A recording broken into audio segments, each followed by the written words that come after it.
When I was young, my brother used to throw me down a well close by where we lived. He never did it randomly. He would always wait for a storm. One night I must have pissed him off pretty badly.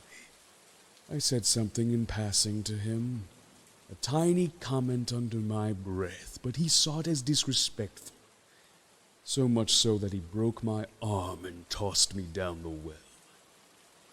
Climb out of the well and show me your mouth isn't the only thing inside your body that works, he said. I had no strength left in my arm, but I used it as a wedge to climb out of the well. It took everything I had and hours of my time, but I managed to climb the rising waters and slippery rocks.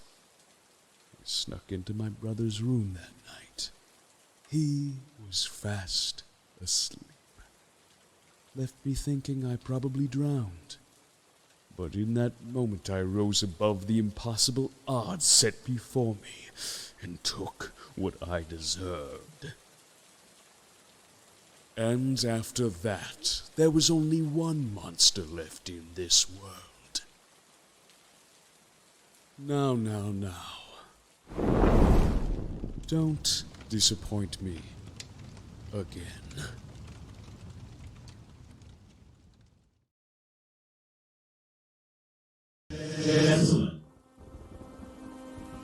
My name is King Decker, and I'm here to invite you to an evening not like most others. An evening where 4 streamers are pitted up against one another in hopes for fame and fortune.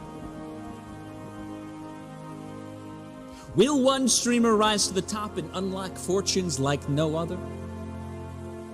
Or will they all fall victim to the horrors of Marth's Dungeon?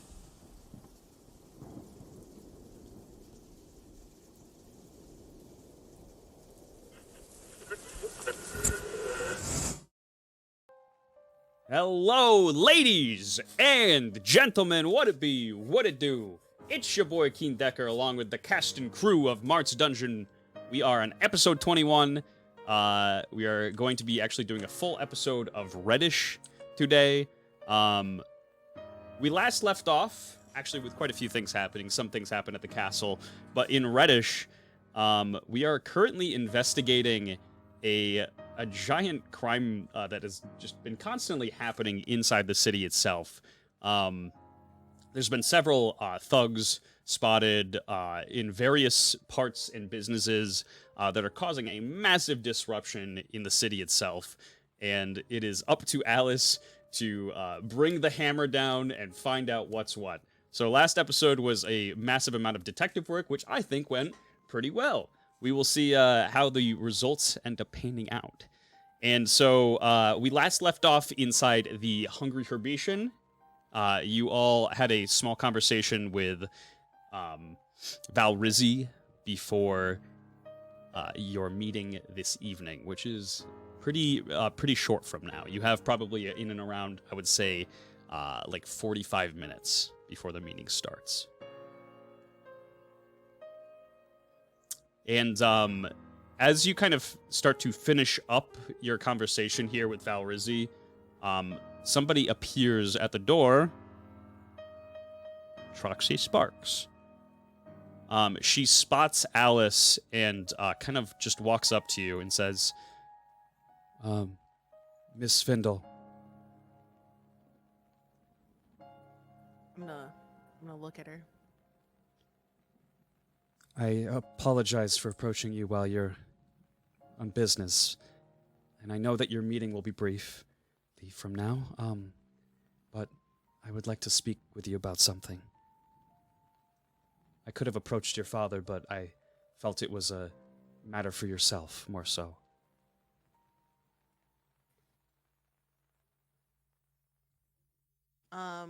Alice is gonna sigh. It's not one thing. It's another thing. Your host, you. Yes, you're a real news anchor. Yeah, sure, whatever. Okay, yeah, Howdy, what? Yeah. And then Alice is gonna get up and walk to the other side. And she says, if you wouldn't mind, I might be able to better represent it at the wall. At the wall. We had an incident. Alice is gonna turn around and face everyone and be like, okay guys, looks like we're going on a little field trip back to the wall. What is this we? We. You want me to come along with you? I mean, probably has something to do with you too, since your name keeps getting thrown out there. Wouldn't if I were you, I'd want to know, or at least be interested. Sure, why not? You know what, I wouldn't mind accompanying and, getting a little bit of extra intel for tonight. Thank you, if you'll follow me right this way. She, heads to the door. Alice is It's just gonna time follow. for Bowtie, Old thank you. News with your host, you. Thank you very much, Yes, Bowtie, I you're appreciate it. You have a name tag. El Doozy, what would you like to do? I do not follow the woman, but I follow Alice. Just want to make sure the specificity is out there. Got it. Gotcha. Yeah, Val Rizzi will just kind of hang back a little bit and follow you guys. And let me open up the map here. I am the map. See I am the map bringer.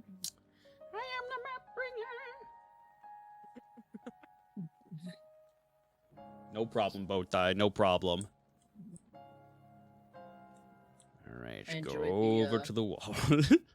Seeing weapons. Weapons. Was that drawn in MS Paint? I only have. Okay, listen here. I don't have text that I can use, so I have to draw it out. It's the kind of the worst.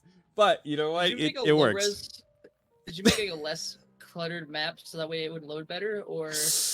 No, it's still loading. Yep. Oh, okay. Yep. It's got like its 10,000 tiles that it needs to load. 10,000 tiles in the air. 10,000 tiles, be such a creak in the neck. Neck.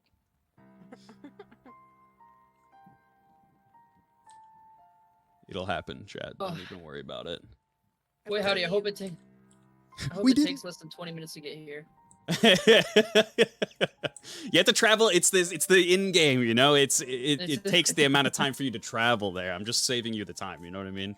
Wow. So helpful. Thank you. I really appreciate that. Let's see. Do I see Mr. any Rizzler. suspicious people while it's loading in? Do I see any suspicious people on our way there? Or at least the person Roll that me I remember. an Yep. observation check. Slash, you would see the person that stole my my pendant. That is a 17. Hey, I rolled above a 10 on the first roll. Let's go. It's a So, new day. yeah, that is pretty nice. As you are heading into town, look down. You do indeed find or see someone that is give me 1 second. A horse? You do find a horse in town. Yes, it's very cool. Oh shit. You do indeed see somebody has been kind of tailing all of you for a little bit now.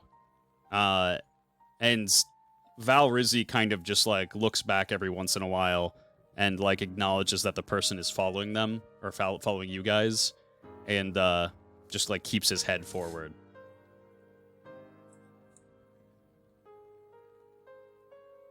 They keep a pretty decent distance between you.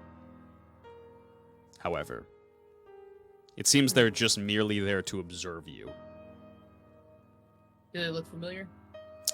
So from your observation check, they seem to be a very heavily cloaked figure. Incredibly suspicious, as there's no one kind of in town at this time of night. Everybody seems to be pretty much away for the evening, except for the Vals, their people, kind of congregating around the meeting area. I'm guessing I noticed that Val Rizzi also notices. Yes. I just give Val Rizzi a look. Like that, like, side-eye look of, yeah, you seeing this shit too? And as you're kind of like walking through town, Rizzy kind of like nods to you. He's like, yeah, trust me, it's been the norm for a fair bit now. Get followed home, get followed to your favorite restaurant, get followed to the park, get followed to church, for God's sake. Yeah.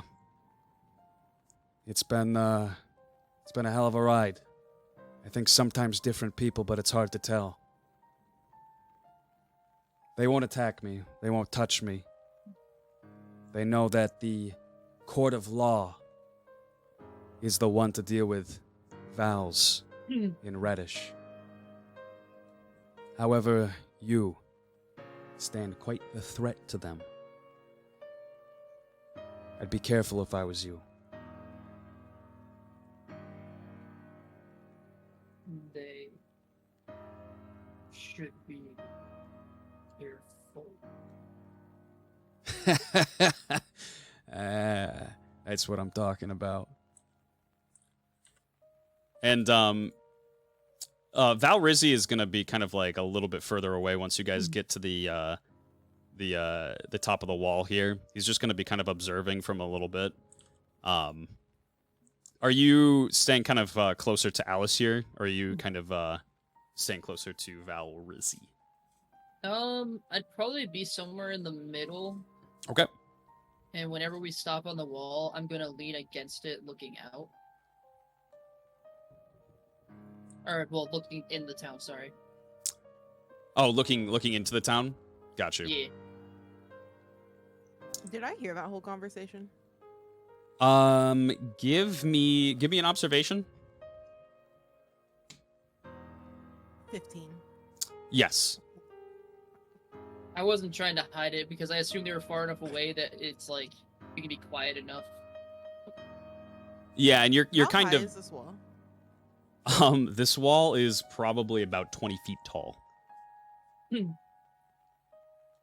Not saying that I would, but if I jumped, Ooh, been there, done that. using like the military knife as like an anchor point to ease my drop, could I Okay. drop that and be okay? Ooh, I mean, okay, so normally anything above 10 feet, you take 1d6 damage per 10 feet. So Okay. it would be 2d6 of damage if you actually fell. I would have you roll a... let's see. To dig the knife into solid stone. That's a pretty tough... But you know what? Roll a hit die for me. A hit die? Yeah, roll like a d20. Let me know what it is. Hey, you never know. They could find a nice little crevice. It's a 19. Okay, yeah. So as you kind of... would you like to do that? That's what I want to do, and I want to book it towards the shadow. Okay. So you jump. I jump kind off.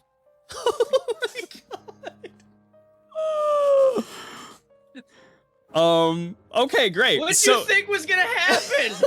I love this. This is great. I never expected this to happen. The only warning that I'm giving who I'm following is just hang on, just a calm sense, like hang on. Yeah, And then just Truxie like down. very the briefly wall. like turns and she's like, "Huh?" And you jump off the wall and you dig it in kind of like right at the right moment, right into the wall. And are you gonna drop from the knife? It's like a safe drop distance, or do you want to dig the knife out? I'm gonna leave the knife, Okay, just to get as much but momentum I'm gonna as shout possible. to look down to pick up the knife. Okay. I grab it on the way down. All right, so you jump down completely safe. You do find a little hole in the wall and just dig it right in with enough force and momentum, and then drop down. Look down. What are you doing here for jumping? I'm gonna jump on the suit, and because she said to grab the knife, I'm gonna jump for the knife. Okay. Try and grab it on the way down. Okay, so as you're jumping, give me a dex check. Alrighty, I'm good at these.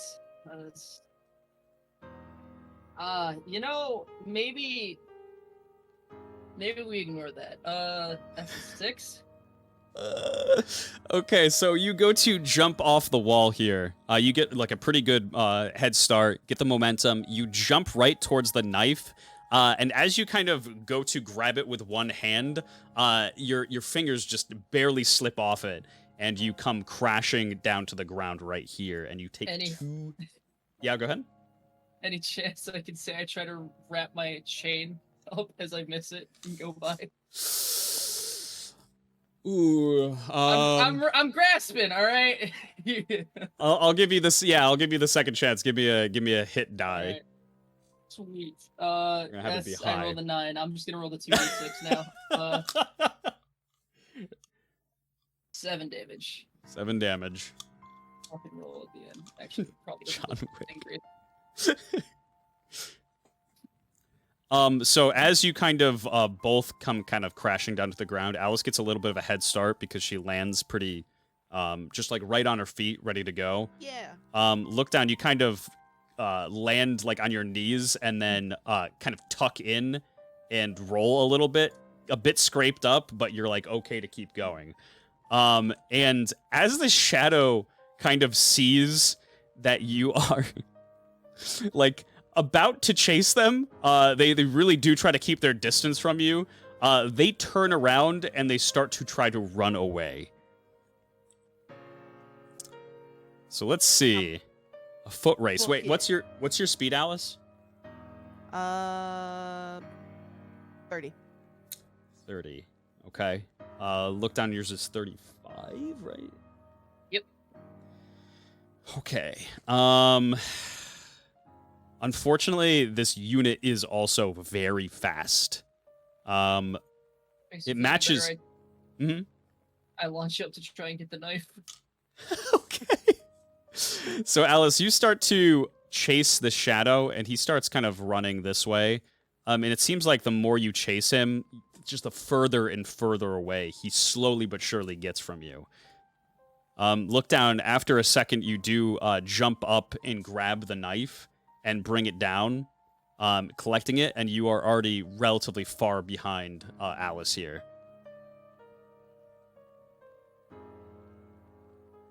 Well, shit. Would you like to keep Alice. chasing, Alice? I would like to keep chasing up to a certain point to where I could duck near Okay, one of these buildings. perfect. So, I would say probably right in and around here, and this thing is probably about maybe around here by now. And you go to duck around the building, yeah? Give me a stealth check. 11. Oh. So, unfortunately, the target does kind of turn around. Actually, no. Hold on. Give me 1 second. I gotta roll for this, chat. I gotta roll for this, just because it ain't great roll. It unfortunately does turn around. It kind of just spots you very briefly as it continues running, noticing that you're kind of behind the building, and it keeps on going. It's time. Could I peek back out and then just watch it until Sure. it leaves, or until it? It gets to about around here, and it waits and watches. Druzy _ just subscribed. Let us go. It's time. It's a very long distance. It is a pretty long distance. I'm gonna start walking back, but walking backwards while keeping an eye on it. Perfect. You continue walking backwards, and you can see it kind of just like curiously walking around, just to see that you kind of go back to the wall. But it is keeping a much, much greater distance than it was before.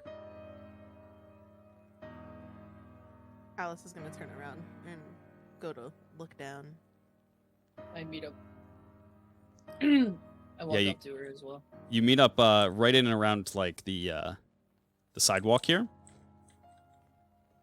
I hand out the knife and just say, "God, it." Alice is gonna grab it, say thank you, and then just go to walk up. You're well done. Valrizi's just kind of like waiting at the wall, just like shaking his head. And as you kind of get to the top here, Valrizi kind of just like lets you through. And like kind of just like sees you once you reach the top of the stairs and gives you a smile and says, Real princess behavior. I don't like being followed. Neither do I, but it's life.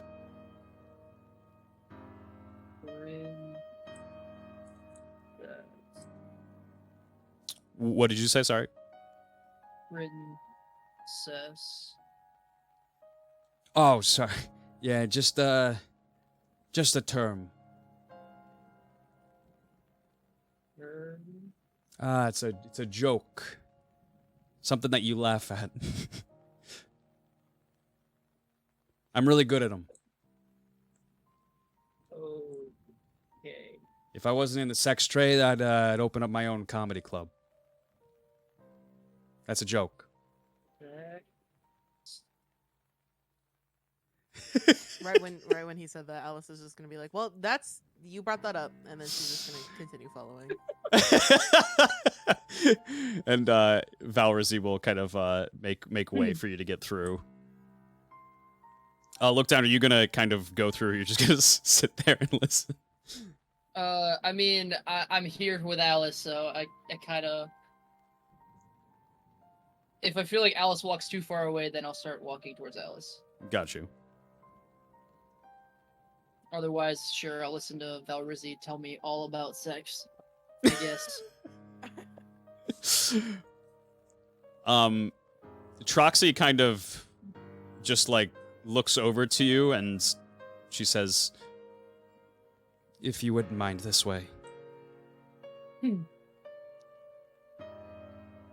Alice is gonna walk.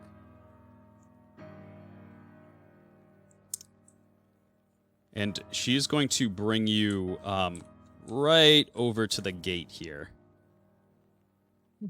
Right in and around here, next to her, the rest of her men. Look down. I'm assuming that you probably follow her after a little bit here. Valrizi is going to kind of just like chill in and around here as to not like disturb anything. And as you kind of approach the gate, Alice, Troxy kind of just like points and leans over the wall.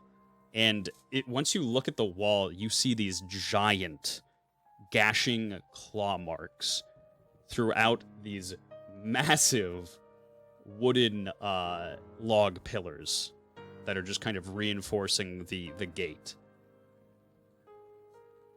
And she turns back to you and says, About 20 or so minutes ago, some kind of monstrosity that men spotted at the gate. We were a bit short-handed after...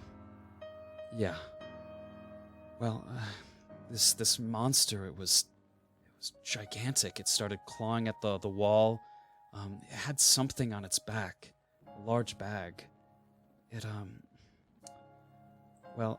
And she kind of like tries to look around and then like sees that one of her men is close to her and she like shoos him off. And he kind of takes the clue and heads off to guard the wall. We shot several bolts into this thing, and it still was clawing at the wall. It seemed like it wanted into the city. It eventually left, but the one thing it kept muttering with its broken jaw over and over was Alice. That's why I thought I'd come to you and not your father. I know you're both in charge of all things outside the city. I just thought that it'd be a personal thing for you. I don't know what it means. Alice is just gonna put her hands on her hips and just stay staring at the claw marks, and then turn her head a little, like inquisitively. That's all the information I realistically have. It seemed to walk away afterwards, but, it didn't seem to be in any hurry.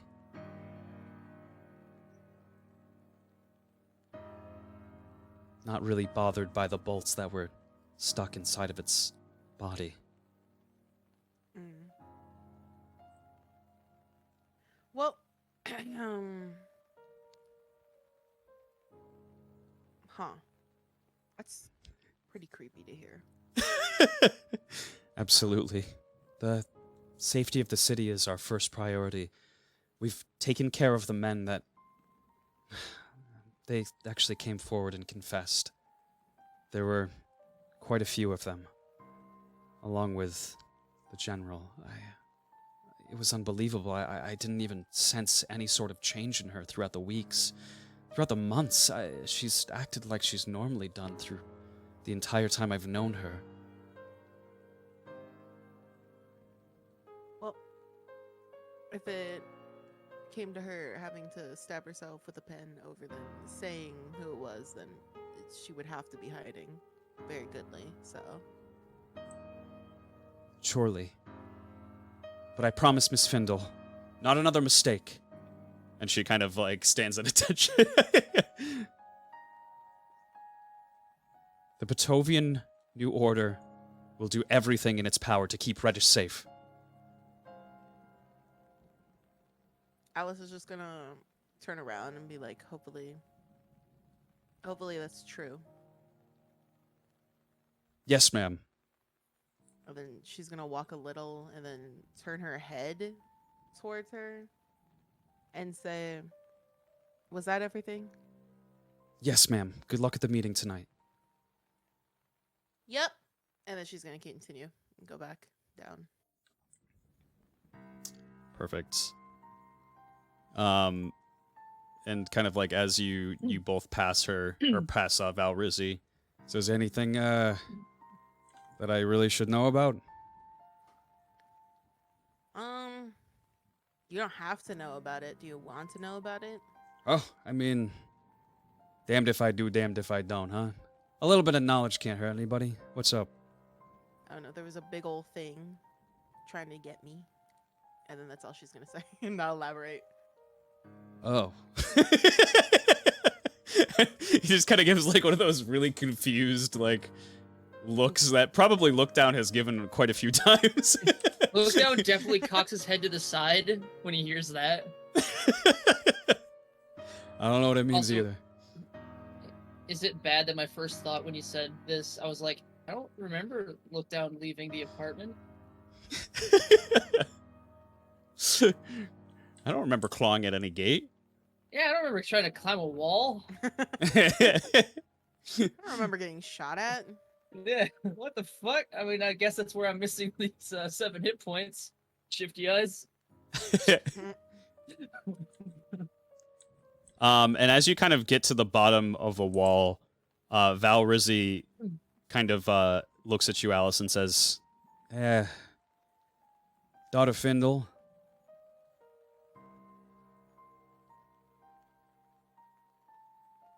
Alice just turns. You wouldn't mind if I had a couple minutes with your old pal here, would you? Well, it depends. What are you going to tell him? Are you going to continue your birds and the bees talks? No, nothing like that. Just, something that he needs to know to keep himself alright. And what is that?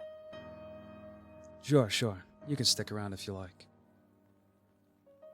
And, he kind of turns to, look down and says, Listen out, Doozy. Like I said, you're not entirely safe here. Anything and everyone outside of Reddish causes a threat to Reddish. No one comes in, no one comes out, except her. And he points to you, Alice. Therefore, Alice is you, playing with a military knife. therefore you pose a very great threat. People like me, people like the Vals, I mean, even people like her, we can't really make much of a difference here. But you, I feel like someone outside of this city, not tainted by its reach, could have an impact on it. And that makes you a big target. And he kind of like looks off in the distance towards the shadow who's just a little bit closer now, just watching. I wouldn't be surprised that once me and her leave, that they're gonna target you. If that's the case, just make sure to take care of yourself. And wear the suit, for God's sake. A man shouldn't die without a uniform. But yeah, should something happen to me, should something happen to the Findle girl here, Reddish is probably not going to be a very nice place to be for a while. If you can, try to get yourself out of here. That's my advice at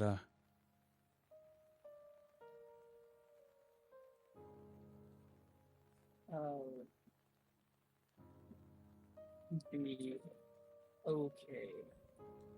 And look down will put his hand over his eye patch and say, I have bread. Oh, shit. Uh-huh. Yeah. Yeah, you might be right. Sure. Alright, anyways, I'll catch you all later. I'll see you in just a bit. And he starts walking through the town towards the meeting hall. Oh, he's booking it. Oh, he running. Running in the 90s. It's like the NPC that finishes what they're supposed to say and they just book it off. Yeah, he is an absolute Fallout character. All right, what would you like to do? All alone once more. Alice is gonna roll her eyes and just say out loud, "You really think so highly of himself? That's crazy."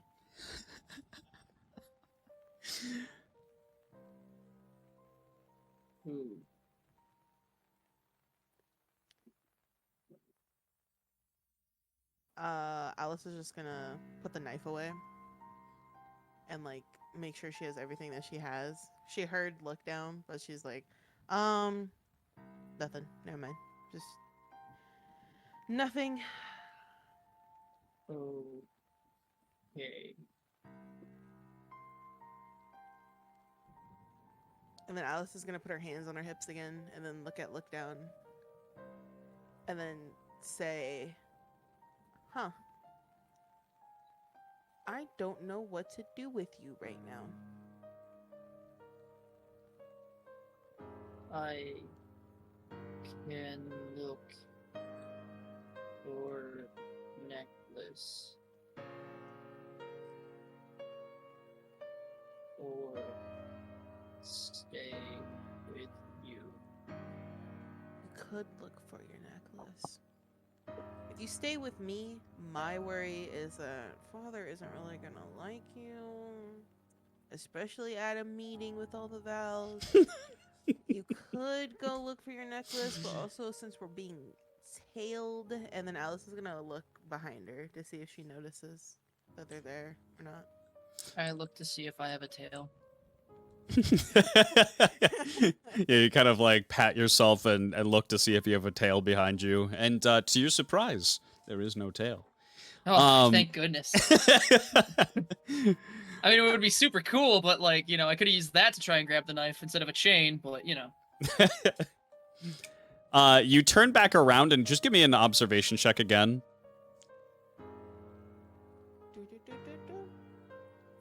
7. I think I'm clear. You actually, because he's standing out in kind of broad daylight right over here with no buildings around him, they're not really realistically trying to be stealthy with what they're doing. They seem to be pretty comfortable just tailing you for as long and as kind of far away as they need to.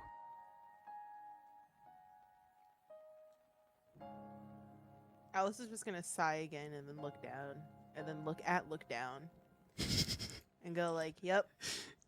I don't think you wandering around should be what you would be doing.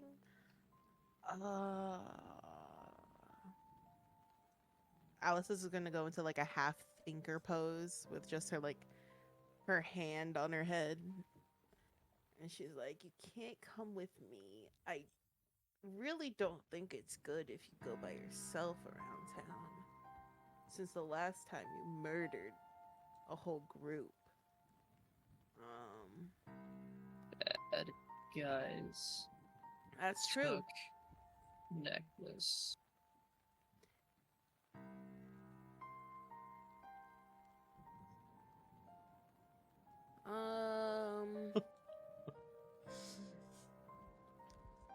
I would much rather be with you looking for that than you going by yourself.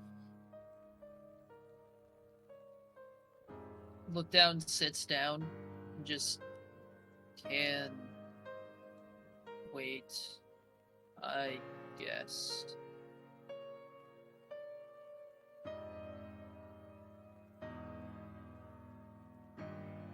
Alice is just gonna start like pacing around, thinking and mumbling, and saying, "Well, he can't come with me. I don't really want to leave him out. I don't know if that tale is for me or if it was, because if it was just for Valrisi, then they would have followed. They would have just turned around at some point.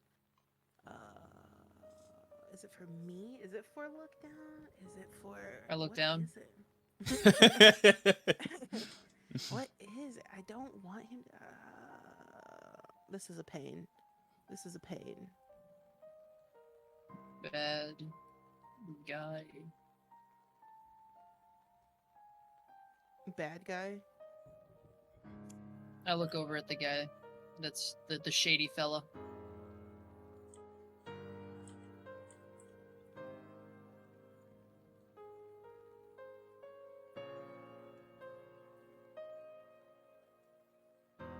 I stand up. And I just start walking towards him. Perfect. You start walking towards them, and they just very subtly backpedal.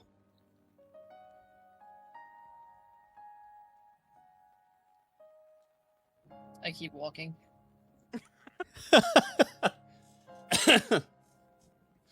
And at this point, you probably have in and around like maybe 20 minutes before your meeting.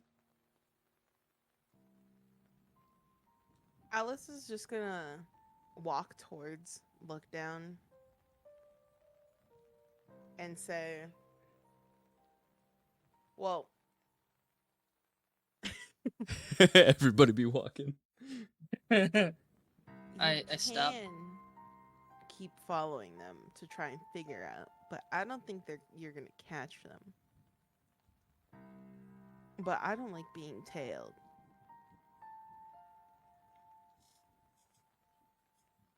And I kind of want to know who it is." I look to see if Alice has a tail.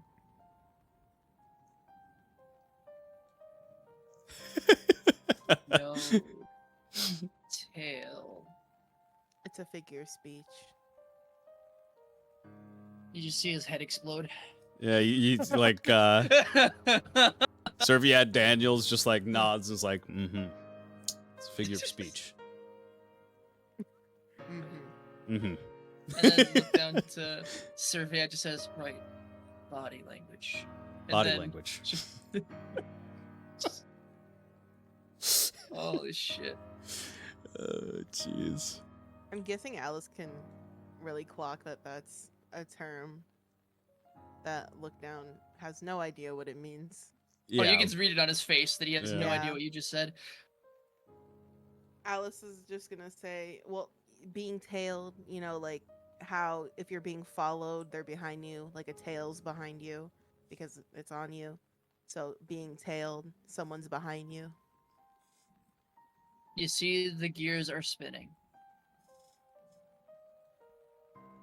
He kind of gets it.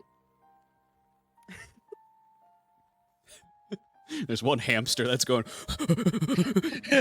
Just absolutely dying. I hail you. Kinda. Yeah, but it's mostly used in. Actually, no. Yeah, that's it. And then Alice is gonna walk a little bit like towards the meeting and say, "You can follow them.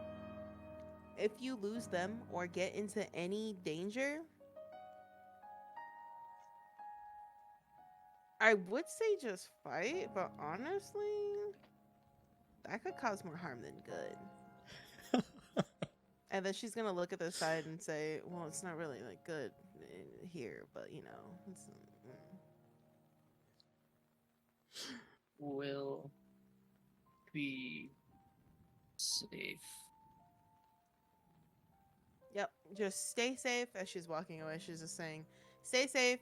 If you lose him, go to the inn.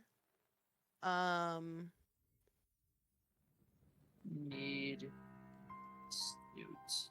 You want your suit? Receive said wear suits. Yeah, but you're also supposed to be my pretend prisoner, so it wouldn't make sense. Actually, no, I would hate to be dragging around somebody who just didn't go with anything." All right, let's go get you dressed real quick, and then you can be on your way. You're heading back to the break the bed in bread. Yep, Okay, perfect. we're breaking bread. Breaking bread. Breaking bread. And yeah, as you walk through the city once more, you see that it is so empty. It is a ghost town. And yes, this kind of shadowy figure tries to keep at a distance and follow you. As you go slowly but surely to break the bread in bed. And you kind of get to the door here.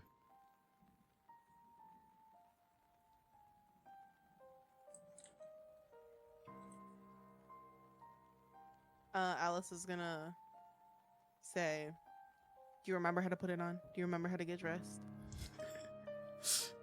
Yeah. Alice is gonna go in with him. Perfect. Just through the doors. You head in, and the woman at the front desk has the suit kind of just fully laid out, kind of like on a hanger. And it is completely dry at this point. I still have to take a bath or something like that, don't I? Yeah. Shit. Yep. Alice is gonna look at this poor lady Oh no! and ask, "Can you help him take a bath?" I don't think he's ever taken a bath. So What? Bath. he doesn't even know what it is. And her face is like beet red as she says, "Yes, Miss Findle, Lady Findle." And then help him get dressed after. And she like nods her Now head. she's just embarrassed because she thinks I'm hot, not that, you know. It's quite a tall task, a big You know, I'm ask. just... Oh man, this poor lady's gonna see some fucking shit. Oh no! If only he knew how to take a bath. Well, Only. I mean, y'all remember the last time I tried to clean myself? It was very aggressive and very sad. Yeah. Oh, I don't Very think worrisome. anybody's. He's I don't about think to anybody in get the clean party's- today.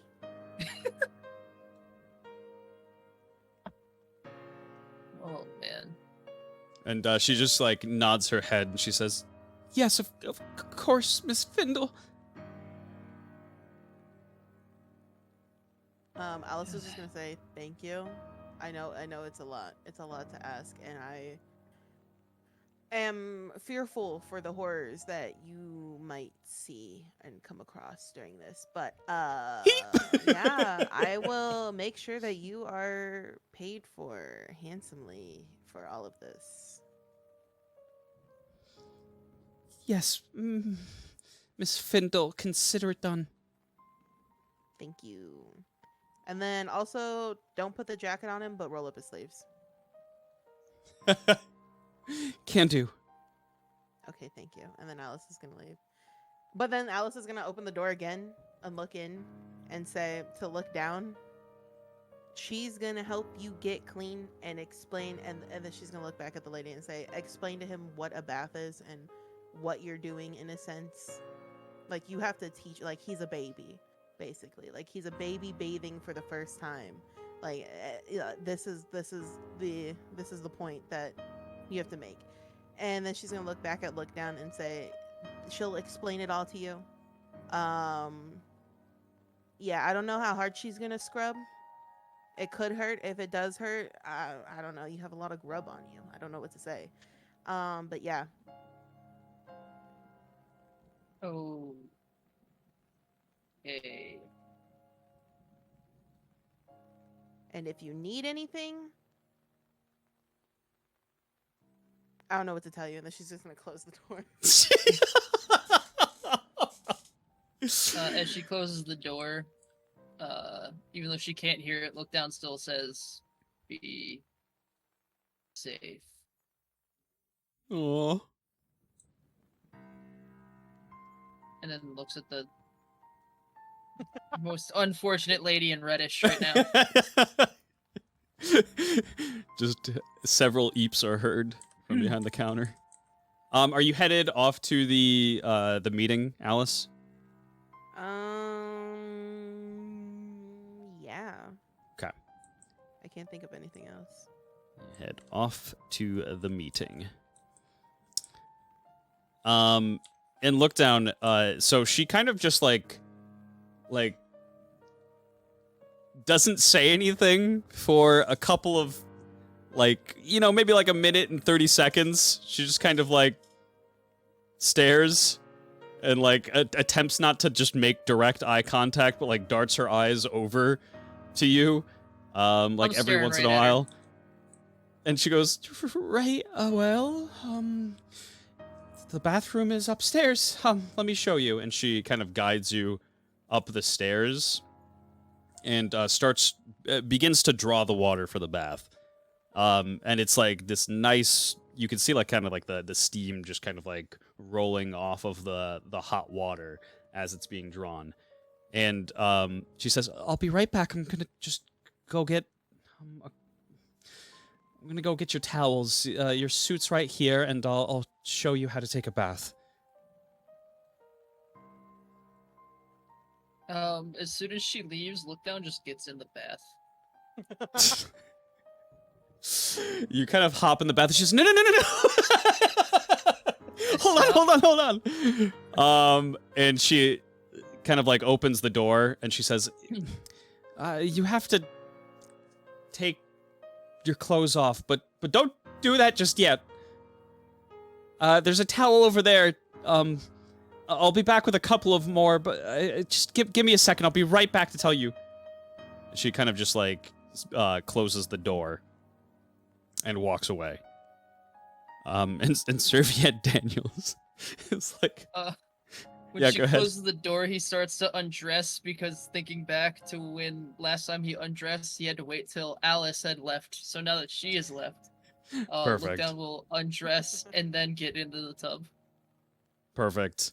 And you kind of you hop in the tub, and Serviat he's just like, I can show you how to bathe. Look down. Oh. You can lock the door. Look down, just shrugs. It's up to you. I mean, I think I'd be. It's, you know what? It's your call.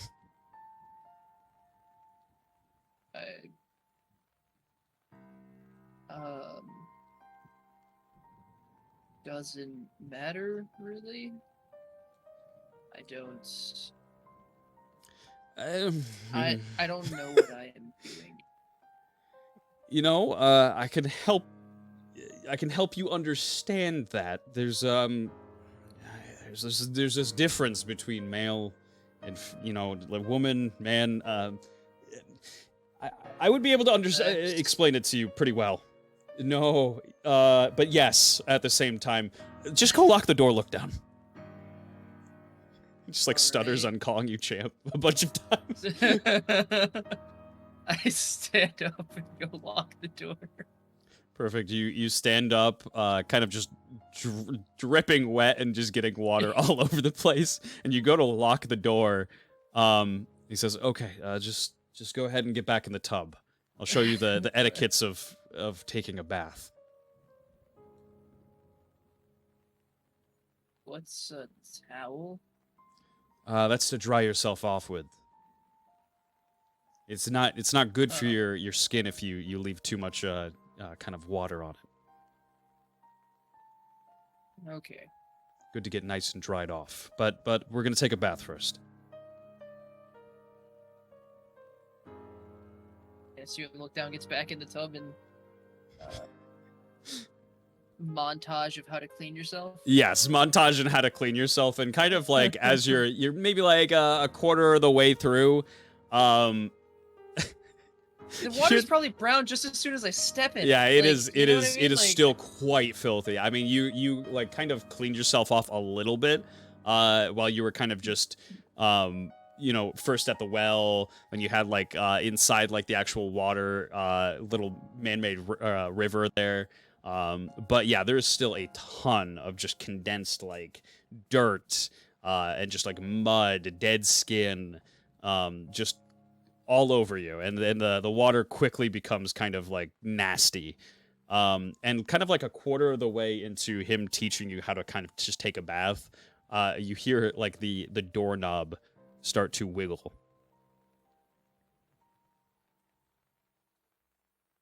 I think that's her. Tell her to go away.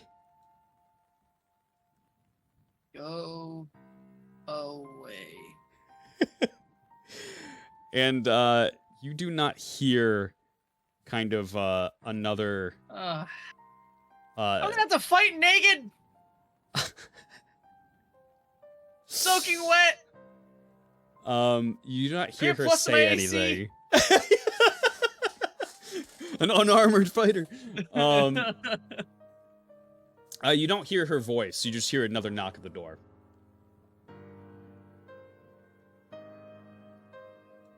Just kind of ignore it and just keep cleaning myself at this point. Luke Down has learned a lot today. He's still, you know, he's taking it all in. He's learned figure of speech, what a tail is, how to bathe. He's got a lot going on. Yeah, right he's got a lot of mental processes going on. Yeah. And there is not another knock at the door. You kind of finish up, kind of just cleaning yourself, and Serviet's like, "Yeah, there you go, champ. It's pretty easy once you kind of learn the basics of it, and people will like to be around you more. You know kind of how what's a good example? You know, like Maxwell." Yes. He's not very cleanly. And people don't really like to talk to him sometimes because of it. Len? He doesn't take a lot of baths.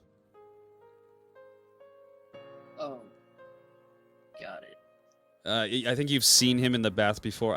I would consider that more of a. I would call it stewing. Ew.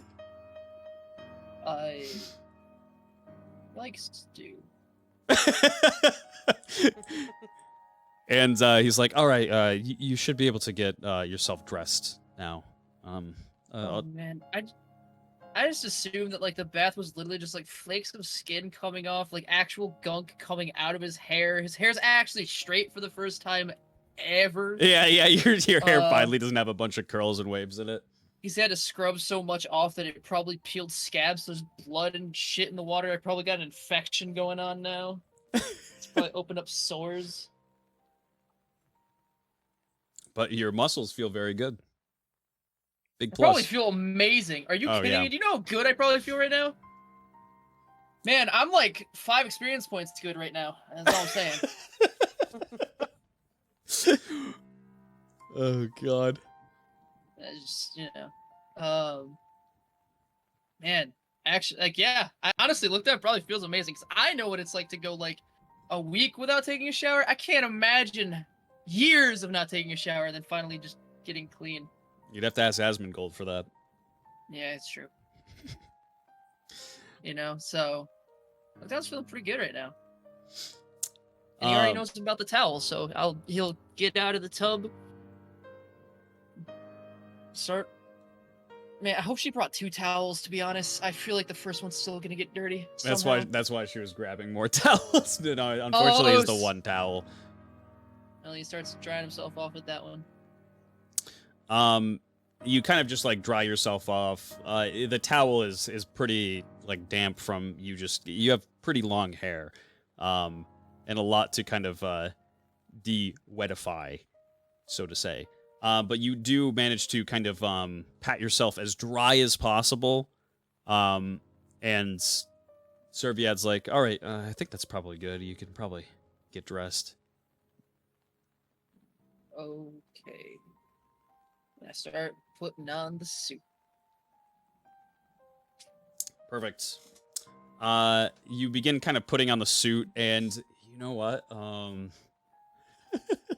on. Just So, I put on the pants first. Yep. Because I don't care if it's fantasy and doing it wrong. I, in my brain, cannot fathom anybody putting a shirt on before the pants if they're wearing pants, period. I can't see it. So, pants first. And then I put the shirt on. I button and zip up. And then I try I remember there's a back belt loop this time. When I put the belt on. And then I start stuffing the shirt in. So like the shirt's gonna be a little, it's not gonna be as clean, but it's not gonna be nearly as bad as the last one was. Yeah. And then I will take my arm and roll it on whatever surface there is to roll my sleeves. I love it. Perfect. Yeah, you kind of just like roll it on like the like kind of like sink table.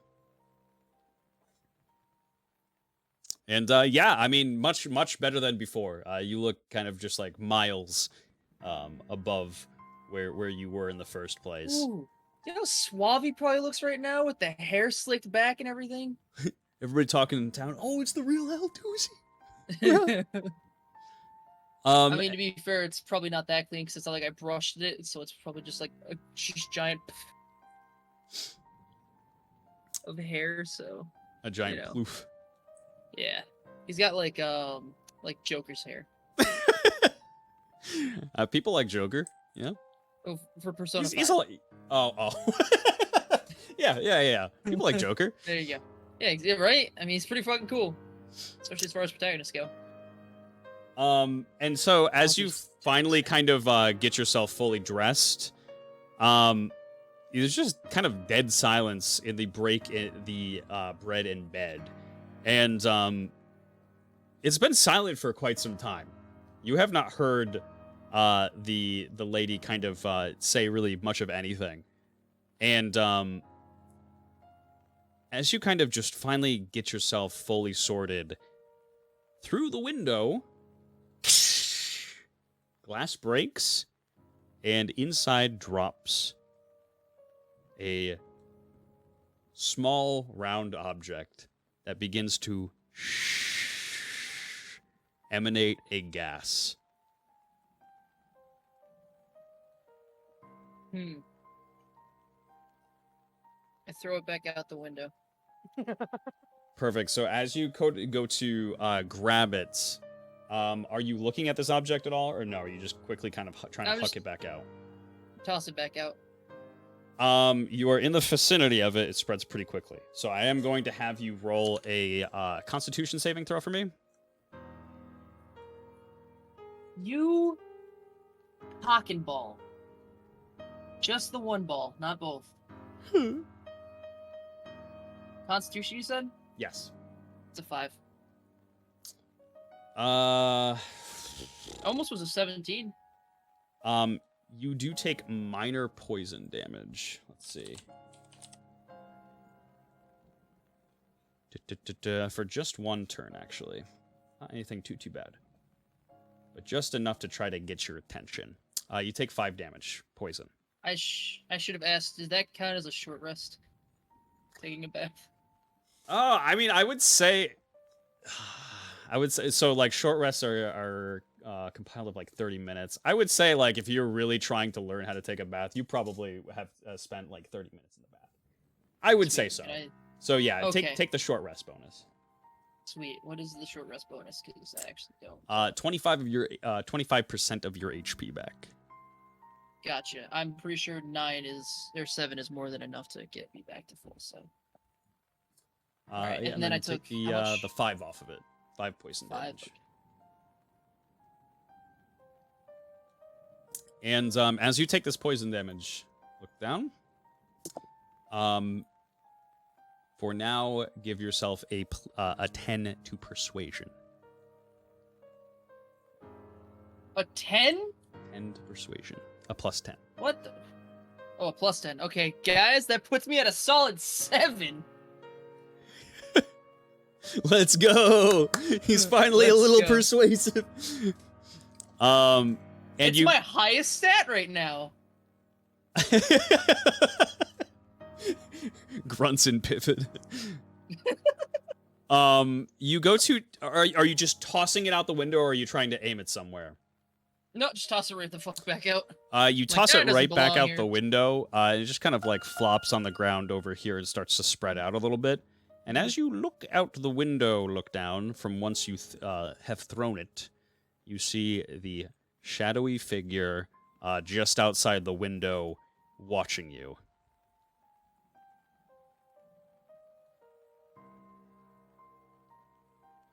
I just cock my head and then do like a fucking that smooth like slides out of window frame. So he can't see me, or so they can't see me, and then I will head to the door. Yep. And man, I want to be smart about this, but I can't. Unlock the door and Perfect. slowly open it to see if there's anybody on the other side. You slowly open the door and give me an observation check. Not rolling that fucking die anymore. Natural 20. Yeah, so you do kind of like a very thorough search around your immediate area to see if there is anybody, and it is completely clear. And as you kind of like peer out a little bit more, you see that the stairs are clear, and it doesn't seem like anybody. There's no noise coming from the downstairs. Gotcha. I go to find the lady. You head down the stairs, and as you reach the main desk, the woman has had her neck slit, and she is on top of the table, bled out. I'm so sad. Why? Why did you do this? What is wrong with you? I didn't do anything.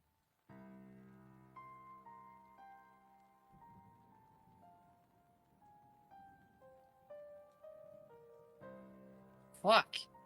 Look down is going to stealth to the door, or like is gonna like get to the door and just like hunker down and just see if the guy will come in. You kind of get over to the door, and this guy kind of has been just kind of peering around the window just to see if you're there. He takes another kind of like grenade, so to say, out and tosses it right through the window again, and notices that nothing kind of comes out. And so he makes his way over to the door. Perfect. I just wait for him to open the door, and I just immediately lunge at him as soon as he opens the door. Yeah, he begins to open the door towards himself, and I finish pushing it open and shove the dragon fang into his chest. okay. He does not expect. Give me an attack with advantage. I'm getting my Percy die for this one. Okay, there we go.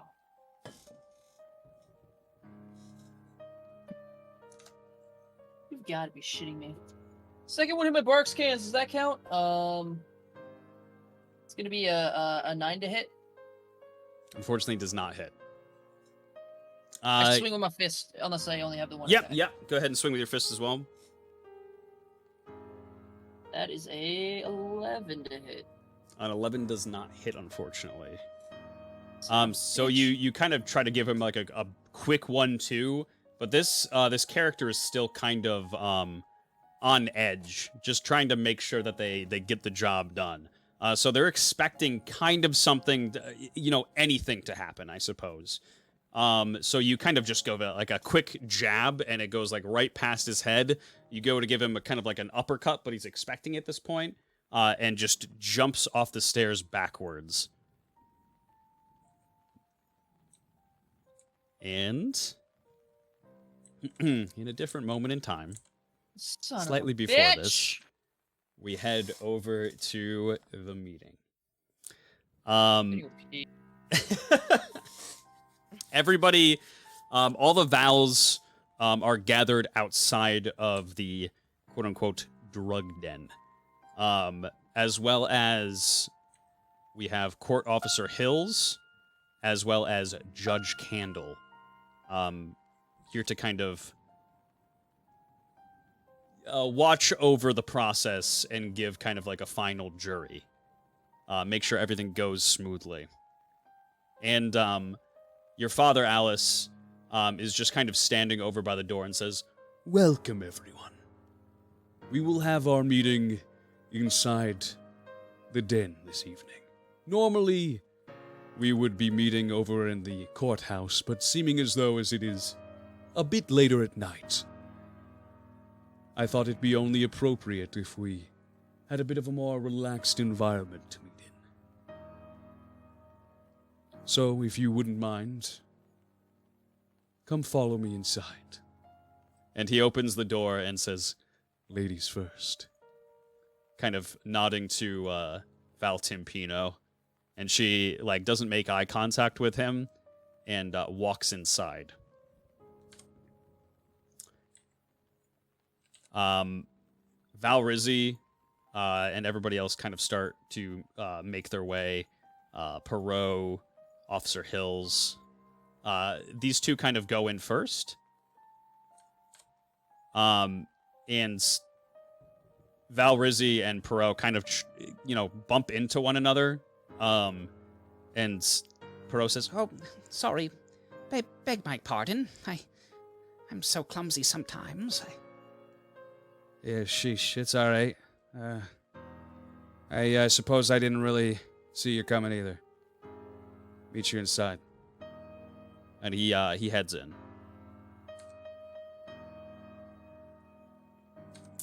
Alice, as you are kind of the last one out here with your father, He says, I hope you were able to find a sufficient amount of evidence for tonight. Enough to be able to deal with the problem. Indict somebody. Should that not be the case, I fear for the worst of Reddish. Alice, throughout him talking, right when he opened his mouth, she kind of like looked at him, but also kind of like looked to the side. thinking to herself, I am as lost as I was before I started, but I have a military knife. Oh, and her general died. And she's like saying this all to herself, and then she snaps out of it and looks at her dad and says, well, it's a lot to go through. It's understandable. Go through it with Judge Candle. He will allow you to state any evidence that you came through up until this point. Any evidence that is new inside the meeting, well, it is not as entirely useful. We won't be able to, unfortunately, convict somebody through evidence that we find this evening. I hope that you were able to get enough for both our sakes.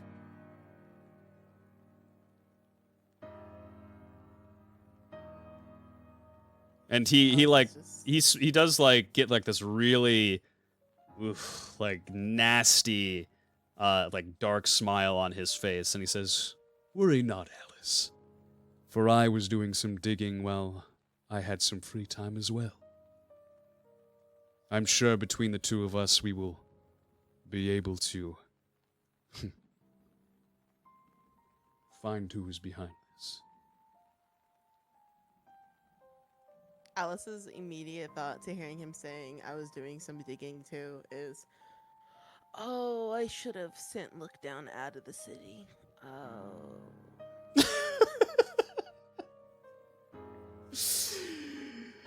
Wah, wah. Oh.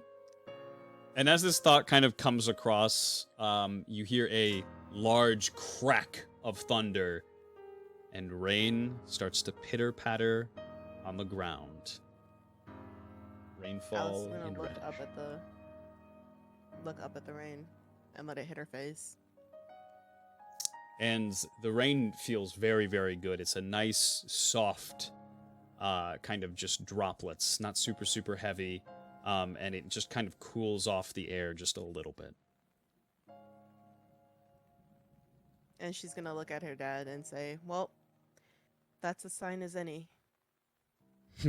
Surely. I quite like the rain. And Alice, as you kind of have looked up to the sky, give me an observation check. Ooh. Ooh. A 16. You feel like you hear something above you. It seems to be like a little bit off in the distance, but it seems to be above you still, kind of in the direction that you're looking. And as you kind of look around, you don't really see much of anything. You just hear something. She's gonna ask her dad, do you hear that? Oh, the soft rain upon the ground, the thunderous roar of a thunderstorm. Surely, yes.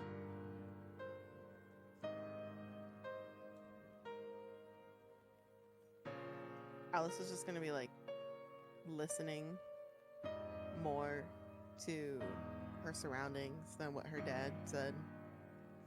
And and then say, well, yeah, I guess that is all there is to hear out here, huh? I suppose so. And he opens the doors for you. I walk in. Perfect.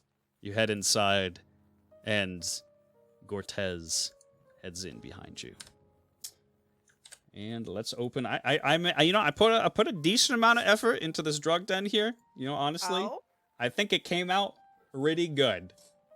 To be honest. We'll see. What do we think here? What do we think? Drug denable? Not so bad. Is it bad that I see a face? Wait, this is a face? Yeah, it's like one of the long heads. Like the two people are the eyes, and then the blue part is like the mouth. And the hook is like a head. And that's looking to the side.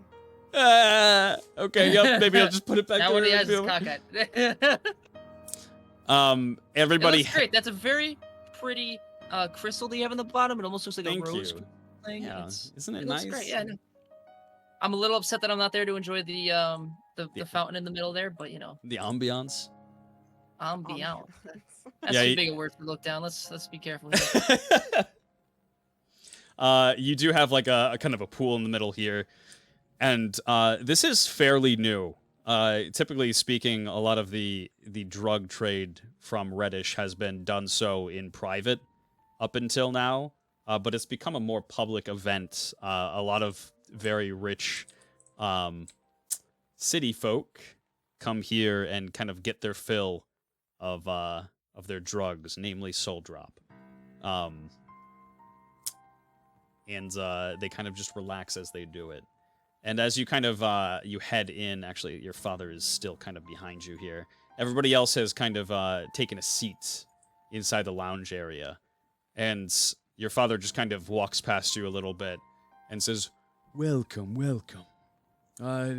Please, help yourself to our desserts, should you wish to have it. It is a delicacy amongst the Findle family, a traditional dish.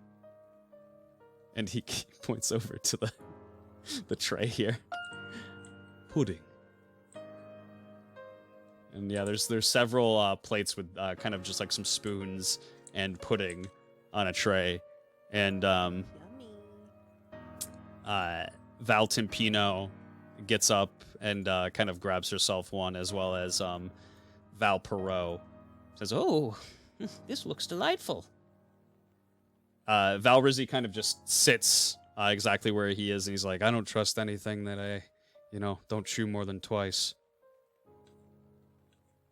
And he just remains seated. And also, let me get Court Officer Hills in here. Officer Hills. Let's see. Should be under court. There we go. And as they kind of grab their pudding, they go to sit back down, and Gortez walks forward and says, Welcome, everyone, to the Val meeting. Court Officer Hills, as well as Judge Candle, will be seeing over the meeting this evening. And, I know that we have 3 different matters to talk about this evening. Val Rizzi said that he wished to bring the first order of business forward. I will take the last 2.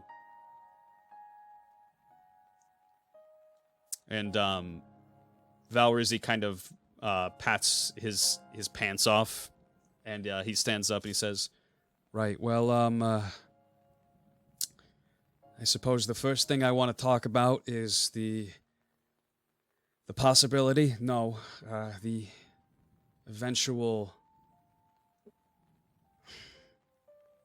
I wish for the people of Reddish to be able to leave Reddish. and the room kind of just gets very, very silent. And everybody starts kind of just like looking around at everyone else's reactions. Alice raises an eyebrow. Listen, this city, it's toxic. The people deserve to be able to leave it. We deserve to be able to expand, go new places, see different things, have freedom. You know, at the same time, I would say these people should have someone to represent them. It shouldn't just be business in the dark and shady dealings behind closed doors. I feel like... And he kind of like, he goes to say more, but he sees just how outright kind of silent and wide-eyed everybody is in the room. Even Gortez himself raises an eyebrow. Oh my god, like father, like daughter. Twinsies. It's almost like you're related. And Wow. He says, I don't know, I thought I'd bring it forward. Well, Would anybody like to speak on the matter? Val Timpino stands up and says, "Personally, I think it's a bad idea currently. I feel like the city provides for most of its people. Even the poor live better lives than I would think anybody outside of Reddish. Plus, who knows what's out there? It could be dangerous. I think the people of Reddish would feel much safer staying in here. Even the ones who decided that they want to leave. They're too scared to leave. Terrified of the world that might be out there waiting for them. I know some of you are old enough to know potentially what the world is like out there." And Val Perot kind of scoots himself towards the edge of his chair and says, Well, personally, I think that it might not be a terrible idea. Expansion is going to have to happen at some point. The city won't be able to hold people eventually. Reaching out to different areas is something that's inevitable. Whether it's now or later on, it is something that we should speak on now, I would think. And Gortez very grumpily kind of like stomps his foot and says, Enough! The outside is dangerous. It has been dangerous for a long time. Ever since the Great Reset, we have been in constant threat and danger. From Mechalite, from our own country. There is nothing for us out there. Alice. Alice looks. Tell them.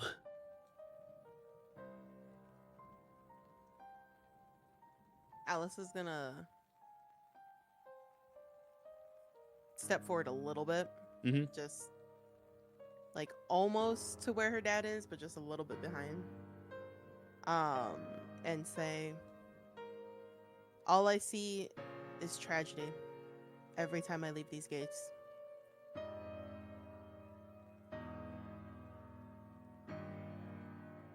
Yes, tragedy. How much worse is the outside world? And then Alice thinks back to Max. And she's like, oh, my God. It's terrible. There are people running around not knowing what they're saying, just saying whatever comes to mind, putting others in danger for their own well-being. I see mothers who sell their children off just to gain something, a dupe of what we have here.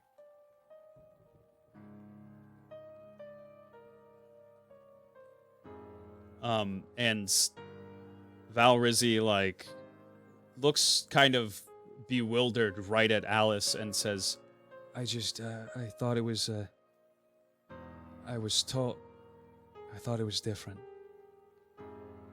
Lofty ideals, Val Rizzi. Lofty ideals. But there you have it. The outside world is dangerous. The Patovian New Order will provide for us in time. We have been building up throughout the years, but we're not ready quite yet. Follow my order, follow my staunch leadership, and I'll see that Reddish flourishes. After all, and he kind of has like a drink in his hand. He takes a sip of it. I've always been looking in the best interest of the city, ever since the beginning. And you see Val Rizzi just get like a little flustered and angry as he kind of just like bites his lip and looks at Gortez. Shall we put it to a vote? And he says, Court Officer Hills kind of looks over to Judge Candle, and Judge Candle says, All those in favor of leaving Reddish, allowing its citizens to go free? Raise your hand. And nobody raises their hand. The matter is settled. And he folds his hands together. Well, I suppose that is that matter laid to rest. There are, and he starts kind of pacing the floor, 2 matters I would like to bring to the floor of the meeting tonight. The first of which, I suppose I will need... Well, I suppose I will need you for the both of them. But this one particularly concerns you, Alice. Alice raises an eyebrow and looks at her dad. A little birdie visited me sometime today. He had a lot to say about you.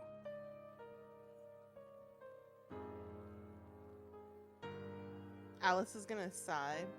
What is his name again? I forgot his name. who? The little. Oh, Like, Hemlin "Give me Rexler? money." Yeah. Yes. She's gonna sigh and say, "Was it Rexler?" It was indeed. I figured. And he, And then- yep, go ahead. Oh.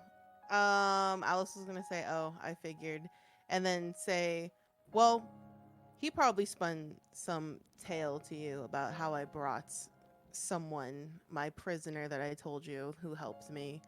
Not helped me, but he's of use to me, and I was gonna deal with him like I had told you before." Yes. And so, and Alice is just kind of like, "Oh my god." Like, oh my god. He tried to extort me to some degree. Not extort to say like the word entirely, but he was withholding information and demanded the highest pay, millions upon millions. Oh, believe me. I tried to wiggle information out of him today as well, but he did not really wish to indulge. Yep. Kept his mouth shut.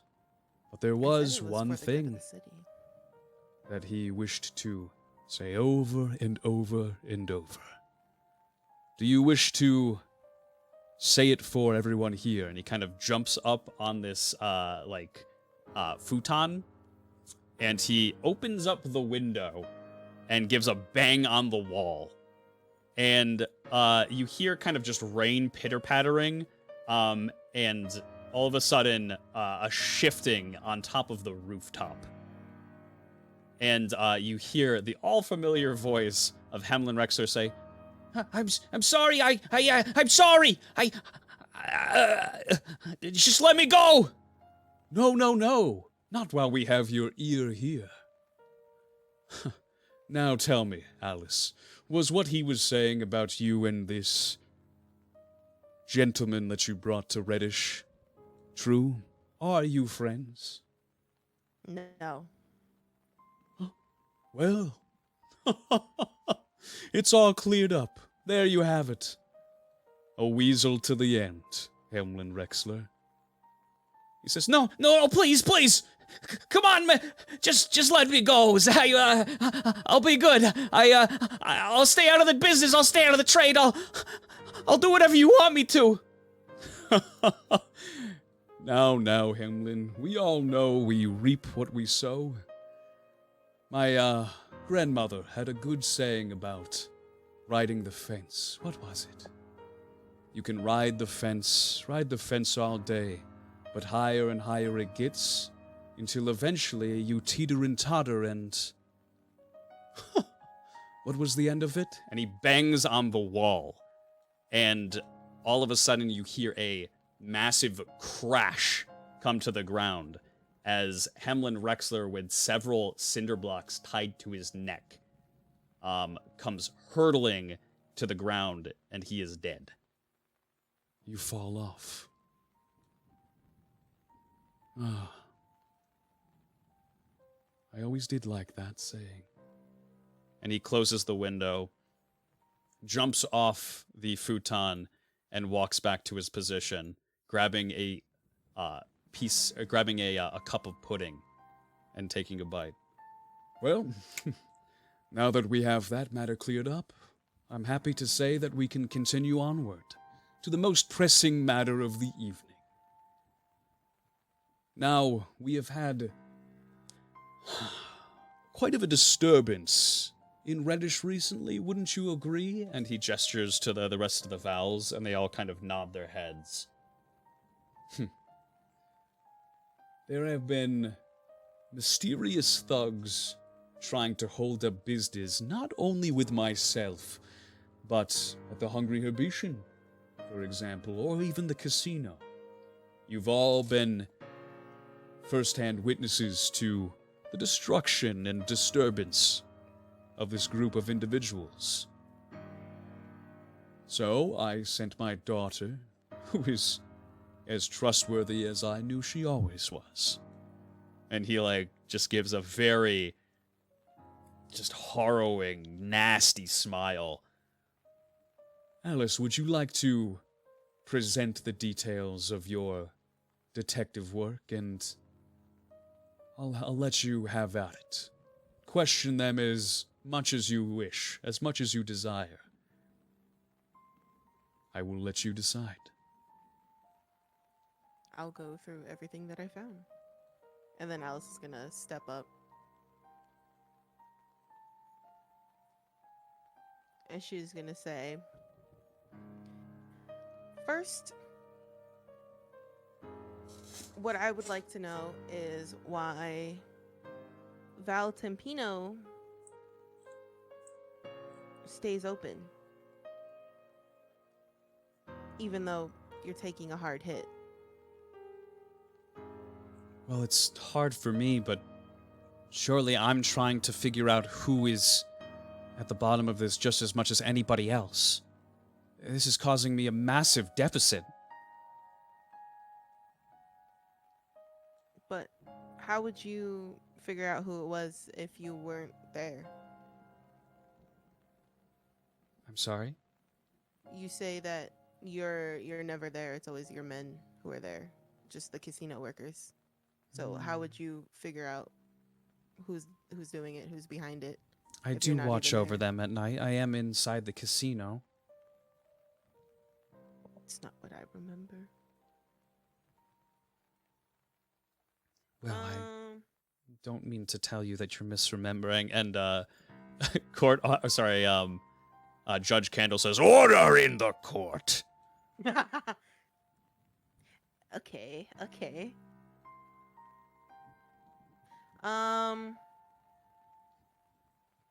Alice is gonna go to stepping,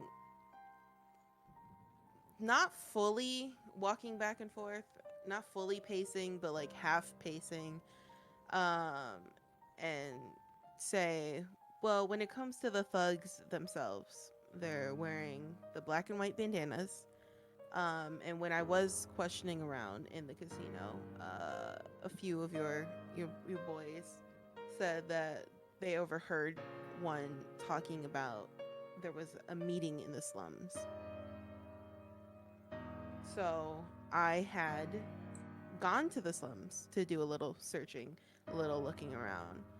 But before I had left, I had found a military knife, and then Alice is going to pull out the military knife. Oh, did you? And where did you find that? I found it under one of your casino chairs. Oh. There must be some mistake. My men don't carry around military-grade gear.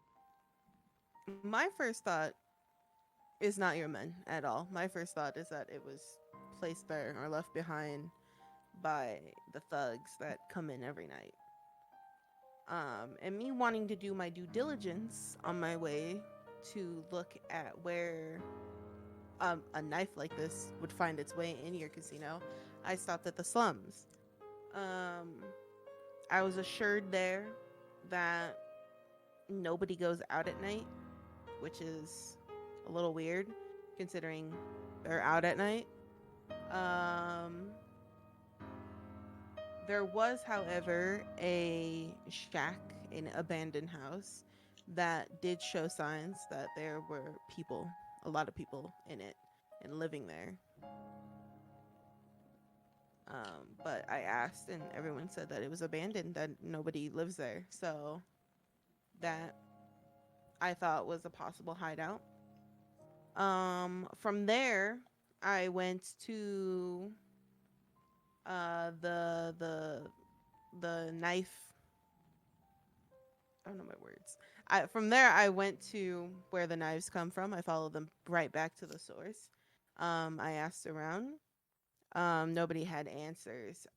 When I asked the general had a lot of answers after a little bit of persuading. But the general did something that seemed a little too fishy, a little too outright. Because when pushed, she blamed immediately that one of the Vals was ordering knives, was ordering and forcing her to give them the knives, all these military grade knives. And I, of course, want to know who did that, who would want that. And it's, well, why do you need all these knives for? For the thugs? So when I asked her, she said that it was Valrizzi.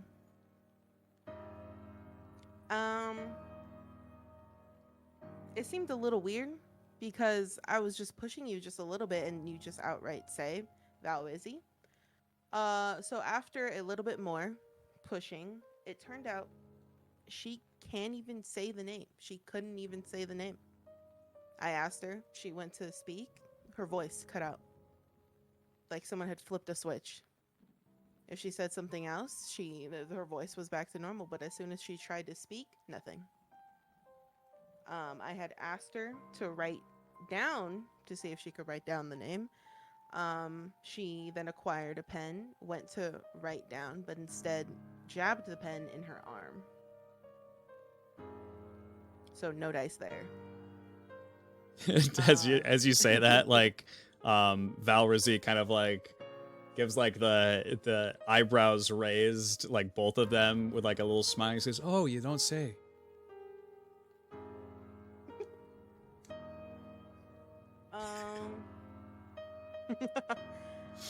So I really don't think Valrizzi is in any,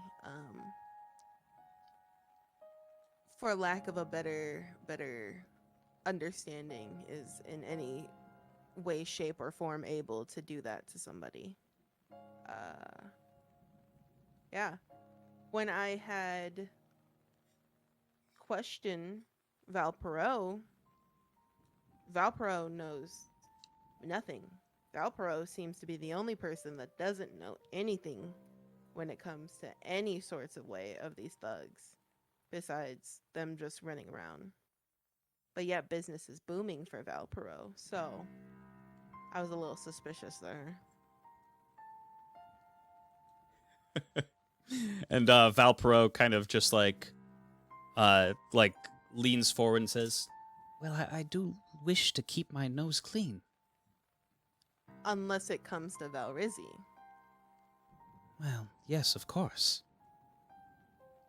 Have you seen the way this man conducts business?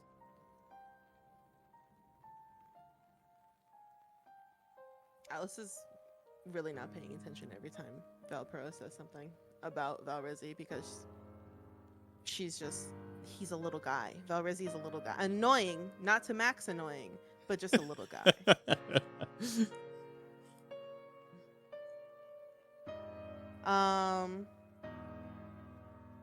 And then she's just gonna say back to Perot, well, you seem to be very prideful on you not staying in your own lane, staying in nobody else's business, keeping your nose to your own business, but yet you are so quick to throw Valrizzi in some sort of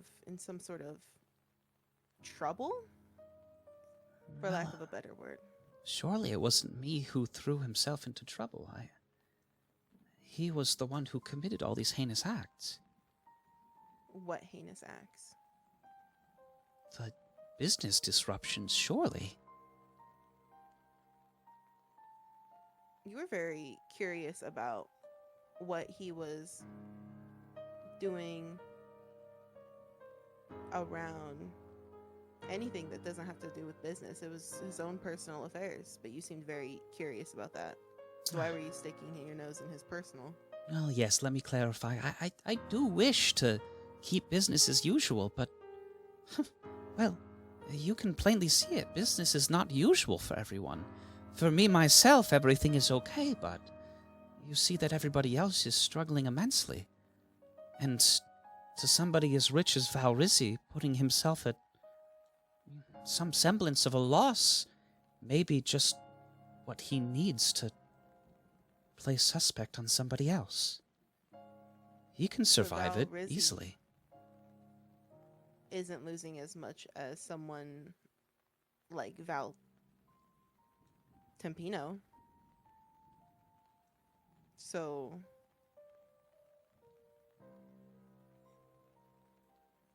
I don't understand what you're trying to infer.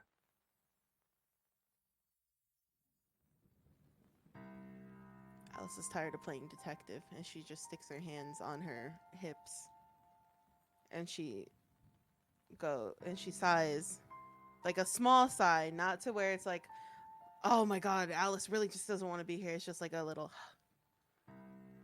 You were saying that Valrizzi can afford the losses that he could acquire to still stay afloat, but somehow still be able to play victim along with everybody else here. To me, it seems like Val Tempino is doing the most out of losing. And that's not to point a finger, that's to just say an assumption. Well, yes, I have been losing much money over this, but I'm sure that my profits will come back to me should the matter resolve itself. Trust me when I say I trust nobody in this room. Not even your father. Why is it that your father isn't questioned, my dear Alice? Did you ever think to do that? Alice is thinking in her head, that is above my pay grade. And you kind of like just feel your father fuming behind you. Never has there been disrespect like this put on this man's name. Alice is like staring, kind of like wide-eyed, but trying to hide her face. Like, ooh. Ooh. Alice is honestly scared now. Just a little bit, like a shiver up her spine, like a ooh. That's ooh. As she kind of like pauses on that, as if to like not want to have to say more because it's horrifying. Saying these things about your father is nearly a death sentence. And she says, well, I'm just going off of your claim. If anybody is here to make the most losses, it's clearly your father. Am I not wrong in that? And like Valrizzi kind of just like looks over to Val Tempino and like just furrows his brow ever so slightly. Val Perot says, Well, I suppose it is a possibility.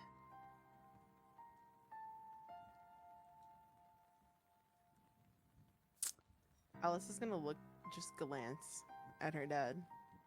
Just a lot. It's like the softest glance ever, not in any way to give like a stay what's up now, dad, like hey, nothing like that. Just a soft little look over to see his face to all this. You give him You don't need to be looked down to read that aura.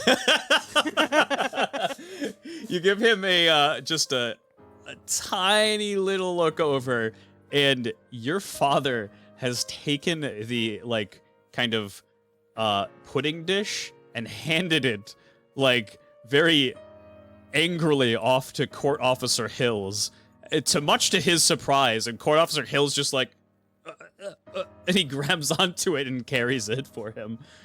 And your father kind of, just kind of takes a small breath in, like noticeable enough, breathes it out, and steps forward with a smile and says, Well, well, well. What is your consensus, my dear daughter? Do you think your father would wish to put harm upon his own business? Inside his very own establishment? How dare you?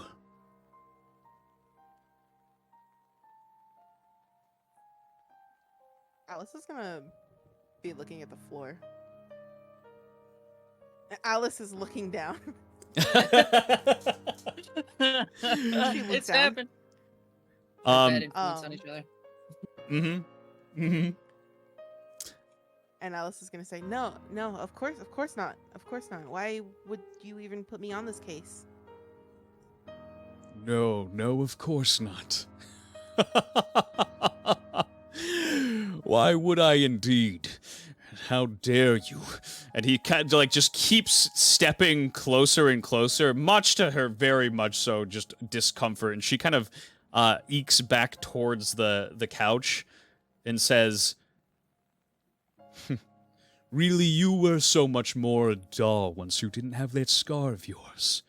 But disgrace me once, shame on you. And disgrace me twice. And I suppose you get the idea. and Judge Candle, he is a very, very large man. This man is a Star Scion, and Star Scions are very, very big people. This man hovers over Gortez, and he kind of very nervously clears his throat and says, That will be enough. The evidence is still being reviewed. We cannot come to a conclusion until the end. Save your anger, Gortez. Findle.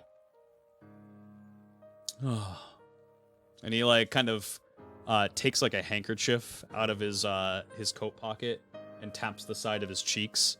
Where are my manners? Of course, the evidence. And he walks back to his place and looks back over to you, Alice, and says, Have at it.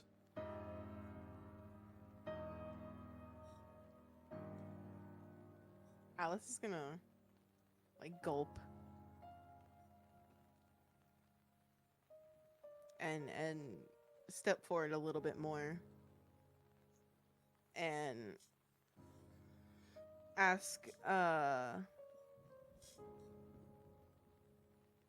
Val Rizzi, or look to him and ask, so, a lot of things come into play with why so many fingers points to Val Rizzi, but they're obvious fingers pointing at Val Rizzi. When I was walking into the casino, I had walked into Val Rizzi and Val Tempino talking about him being tailed, so I would like to hear more about who he thinks is tailing him. Sure. And he looks at the judge, and the judge kind of like nods to him. Well, at first I thought Val Tempino's men were tailing me. I was looking to grill her and try to figure out for myself if this was actually true. This has been happening, mind you, for a long time. I think they're trying to look for a scapegoat to try to place the blame on. And trust me, listen, I'm not a big fan of this bunch. Coming to these meetings is a disgrace to my family, a disgrace to my parents. And he looks at Cortez. And Alice he is slightly rolling her eyes, just a little bit. That being said, yes, I was trying to figure out who is tailing me, as it's been quite a long time. And I figured it was Val Timpino, but I'm not entirely sure that's the case anymore. I just have this weird aching feeling that Val Perot is up to more than he would initially let on. No thanks to what Miss Findle here has presented to me. It just seems all the more strange when I think about it. But, yeah, of course. Me, myself, I have to be the one who's behind all of this. The one who is orphaned at an early age. The one who's seeking revenge. Isn't it all just too convenient? You all know it. And I'm not a sloppy guy, as you can clearly see.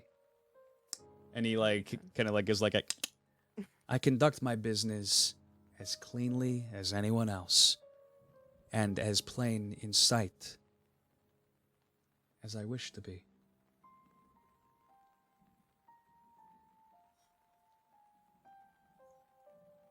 Thank you, Valrizzi.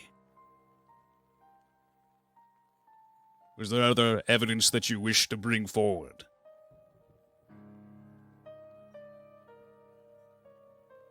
Alice is gonna be looking like kinda up, but like straight in front of her, but like kinda up. And then says, and it isn't just Valrizzi that's being followed. Oh? Do tell. Well, I was being followed. So. And then Alice is just gonna be playing with the knife, but like snaps out of it and then puts the knife down and away.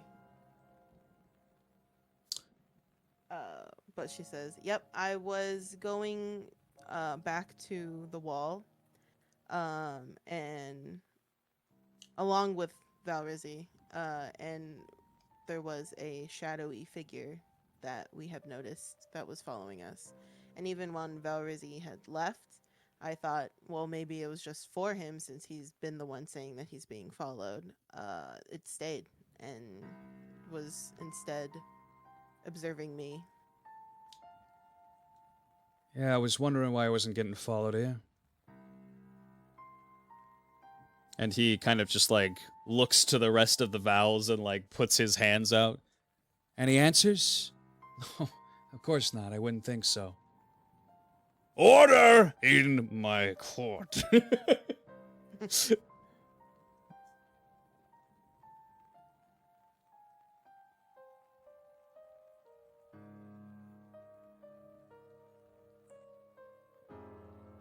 And the judge kind of looks over to you and says, And what do you gain from this evidence? Did you see who they might have been, who they might have been sent by?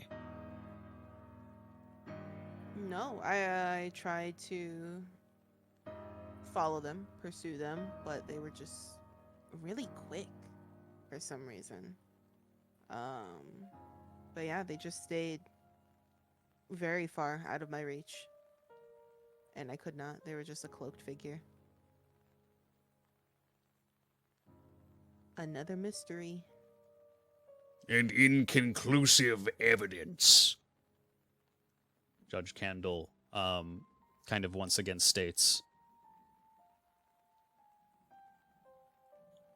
I suppose for now we will not be able to come to a conclusion as to who is behind these acts. and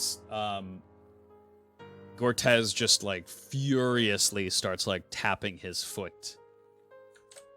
And we go to look down. I'm once again gonna open up Old Reddish here.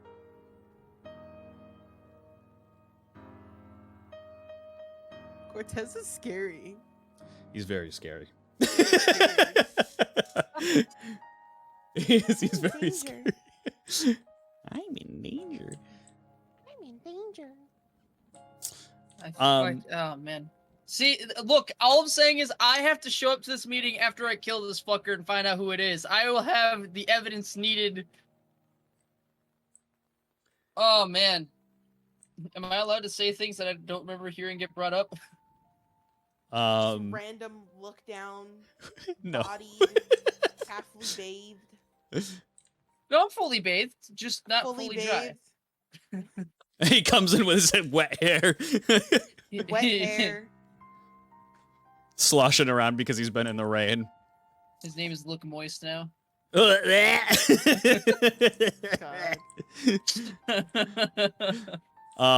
Go ahead and roll initiation for me.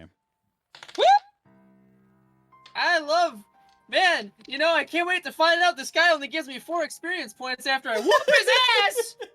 Oh man, I'm looking forward to that, baby! That's a 15! Alright, you are going first, LD. Sweet! I'm swinging with the fucking Ice Dragon Fang! I don't hit him, I'm swinging with the fists. I don't hit that either, go ahead. It's your go, have fun. Okay, give me 1 second. I gotta get Hayes in here. for how consequential this fight is, you know, having the intro fight music is pretty nice. Oh man. Yeah, so you step forward and give kind of 2 swings to this kind of strange, elusive man, and he dodges both of them. And he is going to let's see.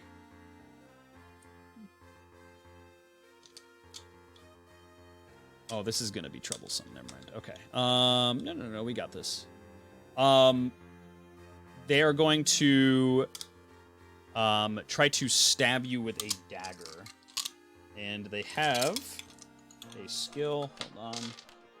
I don't have any d4s, so I'm gonna have to roll some d4s. They have a skill called Lucky Draw. Each attack this unit can roll 3d4. If none of them are the same, they will automatically miss their next attack. If 2 of them are the same, they will gain a +5 to their hits. If all of them are the same, they will automatically crit that attack. If the unit rolls a d20 on its hit die as well, it will have a crit +5 damage. So, I'm gonna roll Fuck 3d4. me, I guess. Jeez. I hear about Roll swinging with a 3d4. +1. Holy shit. I got a 1, a 2, and a 3. It automatically misses regardless of his hit. So go ahead and attack.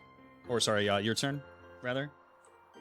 Alrighty. As he ducks underneath that attack, he comes up with a nice trying to stab him in the chest once again. Except as he comes up, he just says, "Why?" And that's miss. I cannot roll above a 10. That was exactly a 10. All right, no, I missed both attacks. Perfect. It goes to his turn.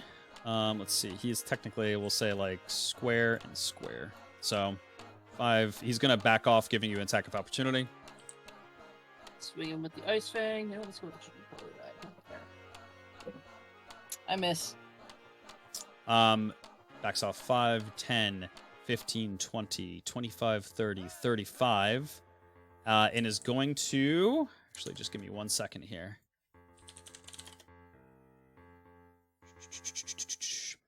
Over 30 feet, take a -3. Okay, so he's going to throw a dagger at you.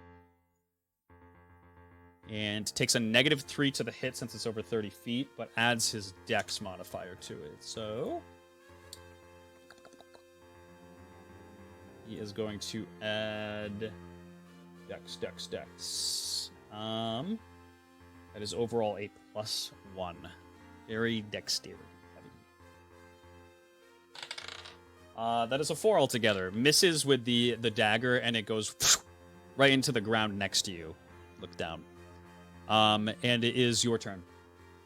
I'm just so happy we get to, do the fight all over Run again. it back, baby. Looks down at his hands, and then runs after him. Perfect. You want to go right up next to him? You have the same movement as him. Yes. Yeet. And then swings twice. First with the dragon dagger. Yep. Miss. Fist. 12. A 12 hits. Hits? Yep. Holy shit. I can't remember the last time I hit with my fist, so give me 1 second. You're good. Alright, so we got... I hate everything. Everything is pain. 9 damage with the punch. Missing with the thing, I come back and punch him square in the gut. For 9 damage, you said? Yep. Okay, perfect. And yeah, you hit him right in the gut, and you just hear a help, help, help, help, help. I try to get a good look at his face. Covered up almost entirely. You can pretty much just see the eyes.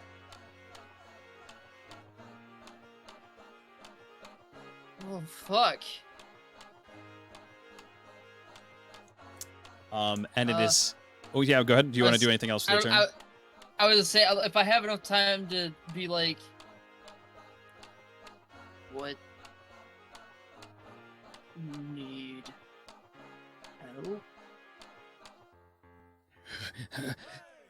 help? Help, help, help. You. Stop hitting me. And it is going to take its turn. It is going to attempt to slash you with one of the... Actually, no. We won't go with the dagger attack. What we're going to do is we're going to... it's going to use sleight of hand. Unit rolls a hit die. If it hits the target, then it will sneak a small object on the target. If done successfully, the caster yada yada yada. But first, it's got to roll a hit die. So it's gonna use its skill with the 3d4s again here. It gets 2 3s, so it gets a plus. Was it a +3 on its? No, it's a +5 to its hit. That is 19 altogether. Woo. Oh, actually, wait. I feel like I'm misreading this. Hold on.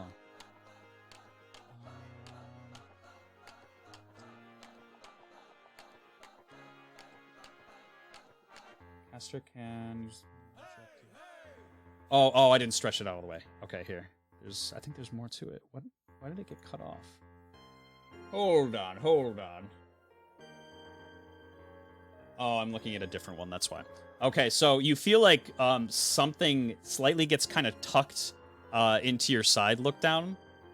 And then this strange figure kinetically pulls a dagger directly into you, dealing the 1d4 of the dagger plus 1 for the spell. Let's see, 1d4 plus 1. I put a dagger in my pocket? Yep, and it deals 2 damage altogether and just kind of sticks right into your leg.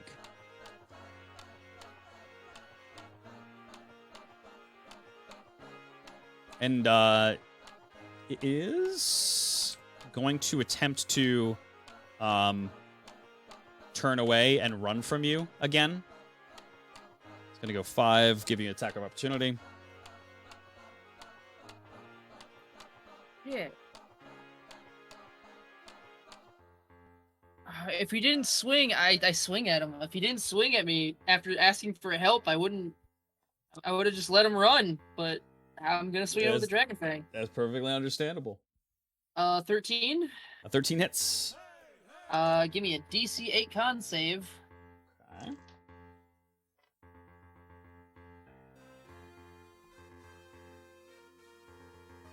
Oh, wait, sorry, right. I forgot, yeah. Roll. Oh, that is not looking good. Hold on. Oh, what's your Constitution saving throw, Mister? It altogether rolls a 1. Oh! Well, it takes 9 damage and is frozen. Solid. 9 damage and frozen. Solid. And anything else with your turn? So yeah, as he Oh, runs sorry. away, This is his turn rather. Exactly. Um, As he tries to run away, I just catch him, in the side, like right in the rib, like right underneath where like this little soft spot is, right where it starts to go down, like right under there. perfect. And then just and he just gets kind of captured and encapsulated in just kind of like a crystal of ice. And you see him trying to mutter something to you, but no like actual noise kind of comes out as it is kind of muffled behind ice. Let's see. It's still his turn. He hasn't taken an no. He did stab me. Yeah, he stabbed you. So it is your turn. I walk around to like the front. I pulled the dagger out of me. Okay. And Hold on. You pull the dagger out of you, look down. It is a barbed dagger. It has tiny, small, like, barbs just kind of wound into the knife itself, and you take 4 more damage when you remove it.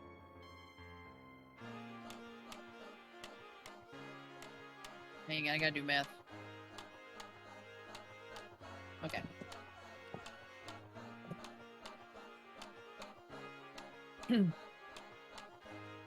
If need help, stop. And you say this to this kind of mysterious person, and from just like the small slit of an eye, you see a teardrop start to fall and freeze as they softly try to mutter. I try breaking through to them. Okay, give me a strength check. 13. 13. Let's see.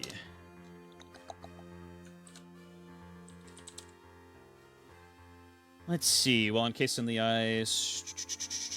Yeah. So you kind of break and it starts to crack.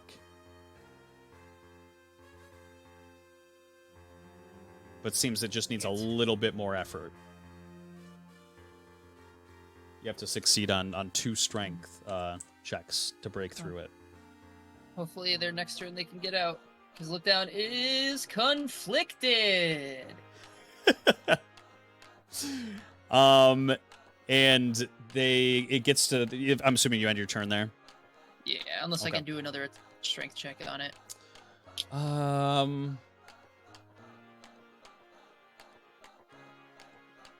Are encased in the ice. I'm gonna say no. I'm gonna say that would be a main action at the very least. Yeah, so I probably. figured. He is going to try to break out of the ice. What's the strength modifier here? Probably not very good. -2. Okay. Here we go. Here's to hoping. Rolls a 6. So 4 altogether. The target tries to break out of the ice and fails. So if let's see, well, encased on the ice, however, they cannot take any damage from attacks that need to be contact. 2 saving throws of 12 or higher in order to be freed from the containment. Failure to do so after 2 turns, which actually has not been 2 of their turns. So it has to go back to them, and they have to have another opportunity to do so. And they are going to end their turn there, since they cannot do anything else. They do try to, like, half-heartedly, like, hit the ice. Their other hand is, you can kind of see it trying to point towards this direction. And it is your turn. I take note of them pointing, and I take my hands ball them together, swing up, and just fucking double-handed smash into this thing, Perfect. trying to get them out. Are you going for a hit on this, or are you going for like a strength check to try to like break it through with your fists? Oh man, I feel like a strength check because I don't know how much damage I have to do. Yeah, to try and probably. break this. So I'm going with a strength check. Okay. I mean I beat the 12. What's 17? 17. Yep. You give it just a really, really aggressive just pound right into the ice, and it completely cracks open as the target kind of falls just like onto their knees and starts breathing heavily. Stop hitting me. Yes, yes. Yeah, yes, yes. Who are you?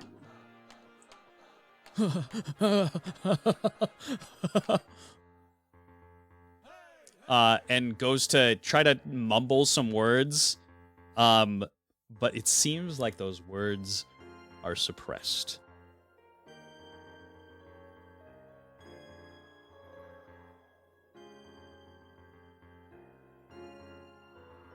Anything else with your turn?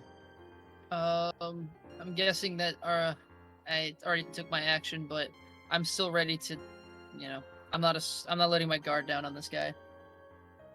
Probably very good, as he kind of gets to his feet, and he is once again going to, since he's going to use it as a bonus action, he's going to attempt to now run his normal speed away from you, giving you an attack of opportunity should you want it.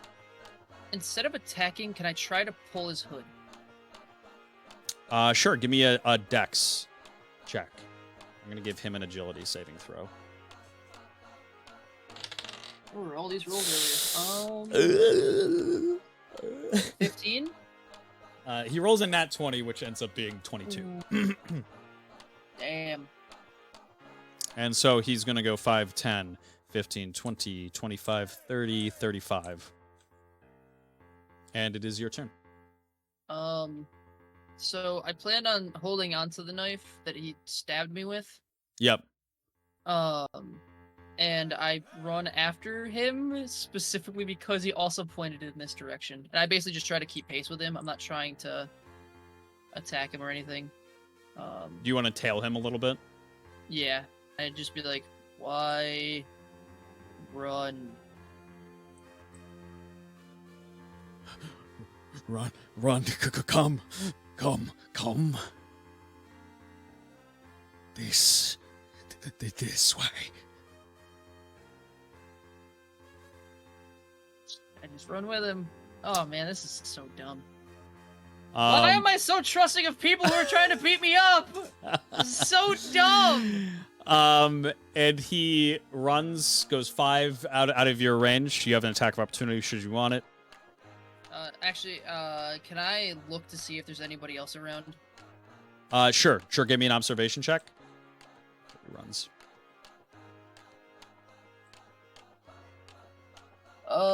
14. You feel like you get a pretty good, just quick glance while keeping your wits, and trying to keep your eye on the target a little bit. You don't see anybody else around you. And, thinking back to... I mean, you can say whether or not I can do this. If I can't do this turn, I'll do it next turn, but, thinking back to Verlight, when, I aura read a certain somebody and saw some strands, I will read this person's aura. Or this thing's aura at this point. Sure. Let's see. Since it's... Oh, yeah. It's technically not like a reaction that you would do, so I think that I will kind of allow you to actually just do it. I think in this case it's fine. Okay. Yeah, so you look at his aura as he starts to kind of run 5, 10, 15, 20, 25, 30, 35. And from what you can see of his aura, he seems very, very confused. seems very conflicted and seems very terrified.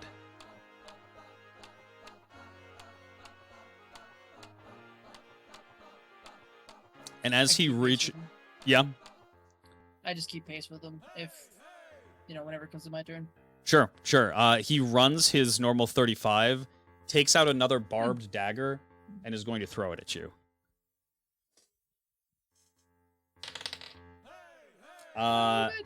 And it is a 5 altogether, which misses. It kind of just goes shoo, like right into the ground over here. I picked that one up too. Perfect. I'm assuming you run up to him. Yes. Keep pace. Is there a full round defense thing that I can take? Let me grab your reactions. Instead of taking a fighting action, I just take a action to ready myself for a better defense or some shit. Yes. Just give me 1 second. I'll find it for you.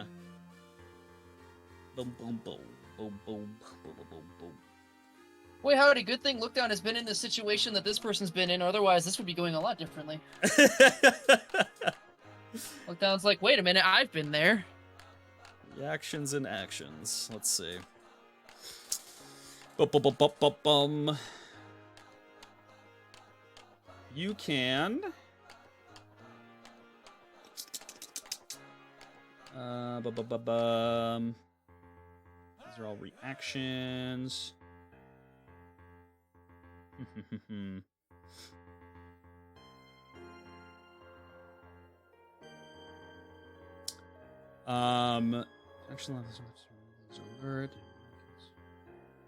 So you can ground yourself. If a unit has an action left in their turn, they can use it to ground themselves. A grounded unit will gain +1 to strength checks, strength saving throws until the start of their next turn. It's increased once you kind of get stat tiers. Movement read. If a unit has an action left in their turn, they can use it to keep themselves alert. A unit on their toes gains a +1 to agility saving throws until the start of their turn. This is increased to +2, yada, yada, yada. And you get certain guard actions from having shields as well. So, you can technically keep your kind of self alert for agility saving throws if they try to grab you. As far as kind of guarding yourself for a better defense, that would require something like a shield. Okay. Then yeah, I guess I'll read their movement. Okay. And goes over to their turn. They're going to attempt to move away from you.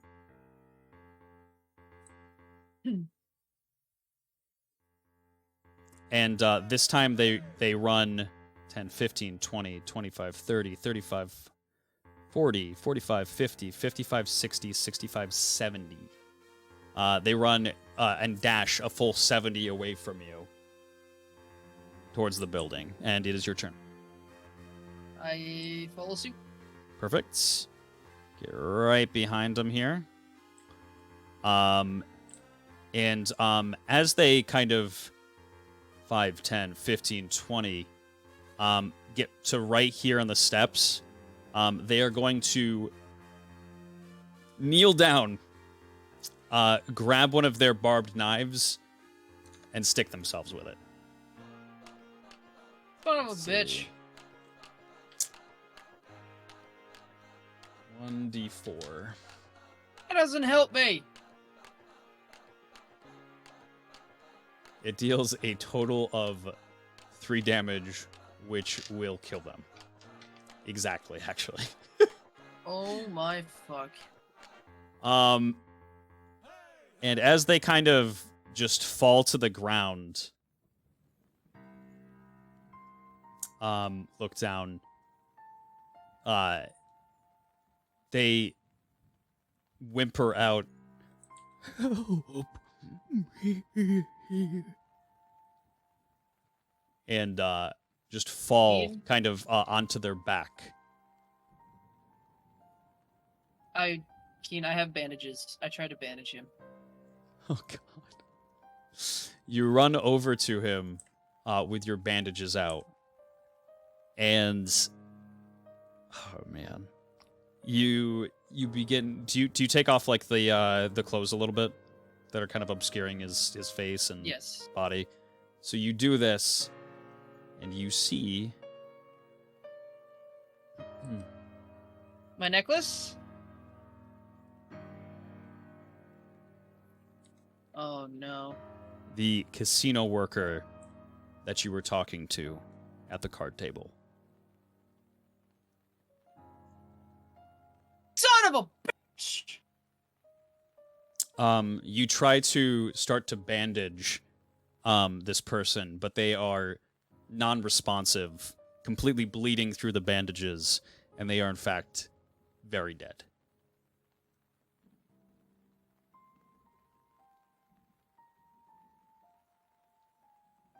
Oh man.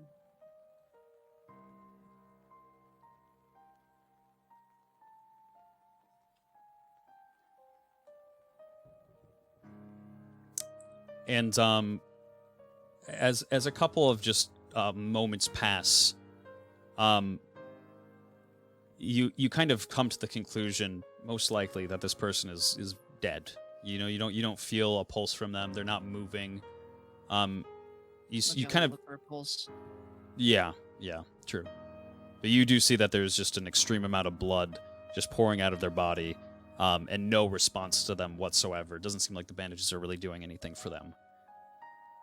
And as you kind of step, just or lean back from the body, you just see a small twinge of the finger, and the lips of this casino worker open up and state, "Come inside.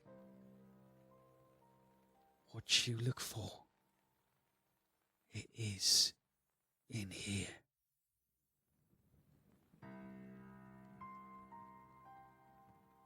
All right, I'm shocked, so don't take my reaction for look downs. Look down, looks over at the building, and scoops up the worker. Yep. And looks back down at the worker.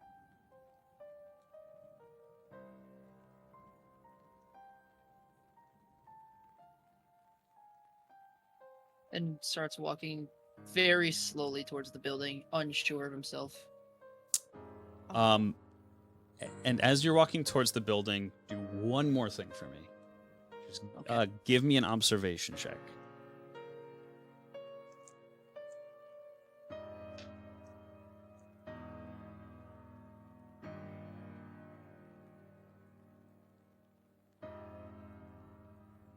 Oh my fuck. Dirty 20. You smell the subtle, kind of far off scent of smoke coming from this direction. What is happening? What would you like to do?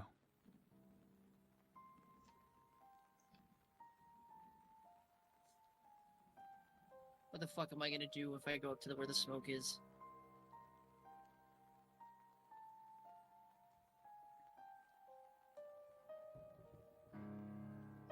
Fuck. Look down. Runs inside. With the body? Yep. So as you start kind of moving forward with the body, let me get rid of this here.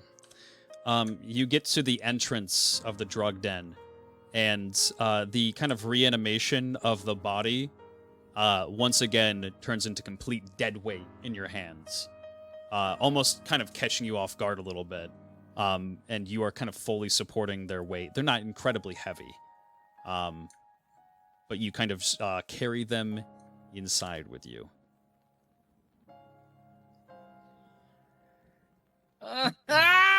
This sucks. Oh boy. And you head inside through this kind of this glass entrance to the door, and open it up and come inside, and immediately these two kind of just rush to you and say, "No one's allowed past this point. We're closed."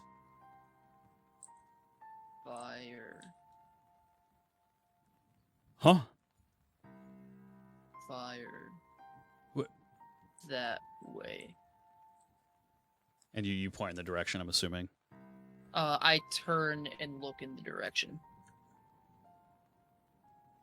Listen, I won't say it again.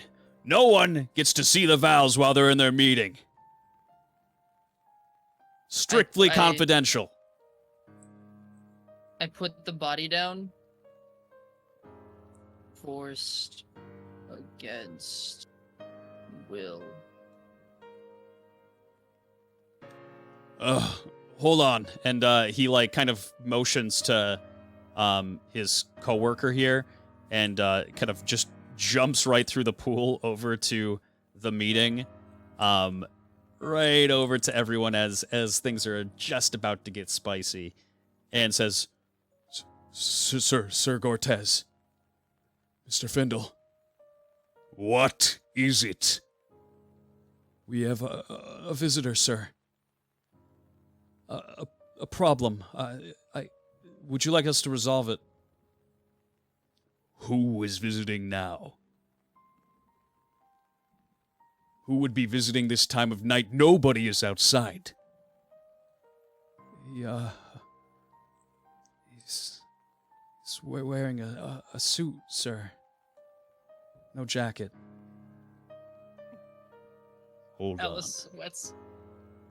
And he like puts like a finger in the air as if to say like nothing happens while I'm gone, and he very angrily walks through the water to find Look Down standing at the door. And he doesn't yell.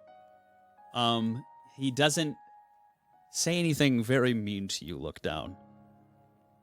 He just walks ever so slightly forward and says, "Would you care to join us?" Fire.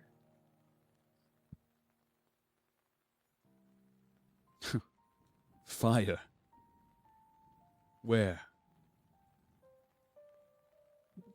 That way. And this time I do point.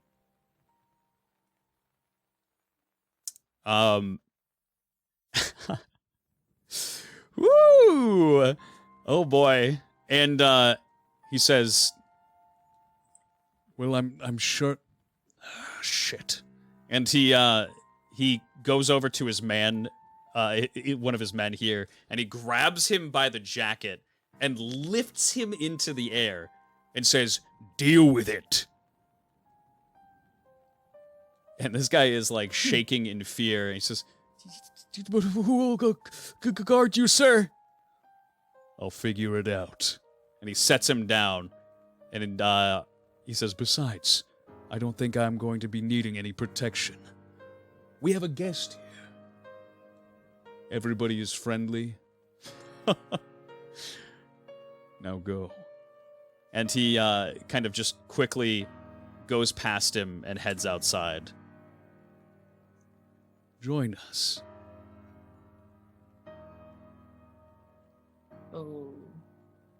Okay. How closely do you follow him? Not very, but I bring the body. Oh, God. And as you kind of start bringing the body, there's just blood kind of trickling on the floor. It gets into the water as you step through the water and up. And he sees you once again, approaches, and he says, Yes, well, I'll be on my way. and he runs back over to his post, noticing that his friend isn't there. Oh, Alice. I wanted to say that right when he left, Alice would be turned at a side to look at him when he walked off. So she saw him Well- walk over. Not for nothing. He doesn't know what look down looks like. I mean, sure, he's probably a smart enough man to put 2 and 2 together that he's never seen this person before, but I'm just saying. You know? That is the problem, is he's never seen this person before.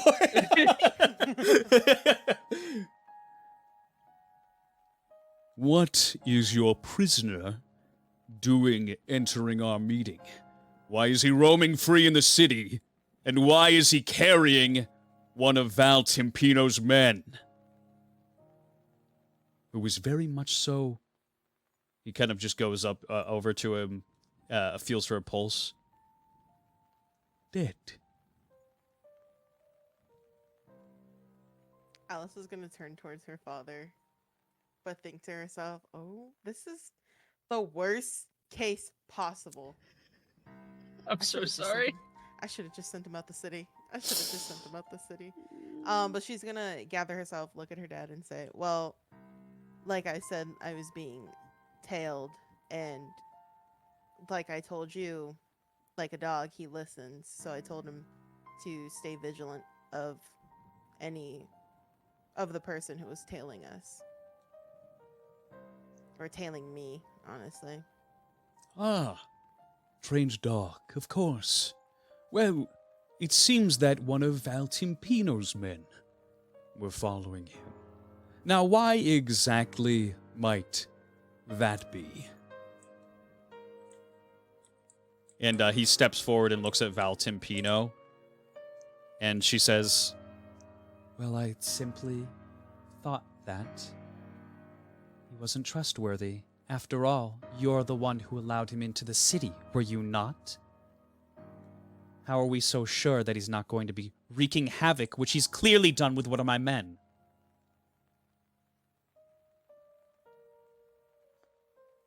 And then Alice's Self. You say he killed himself? I say he stabbed himself. He... Brought me here. Ah. Why would he bring you here? What did he tell to you? Help. A guilty conscience. Surely that must mean something. He was forced. Forced. And he kind of looks over at Judge Candle. And Judge Candle, kind of nods and says, Do you have an argument to defend yourself, Val Timpino, against the charges of disrupting business in Reddish, of several murders? For what do you plead? and Val Timpino kind of just adjusts her suit just a little bit and stands up and says, I wish to say nothing. Well, well, well. It seems that your silence is deafening, my dear. I believe we have all the evidence we need.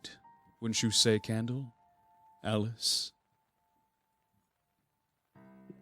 Alice is gonna look at Val Timpino and ask, was it you alone? I'm afraid I don't know what you're even talking about.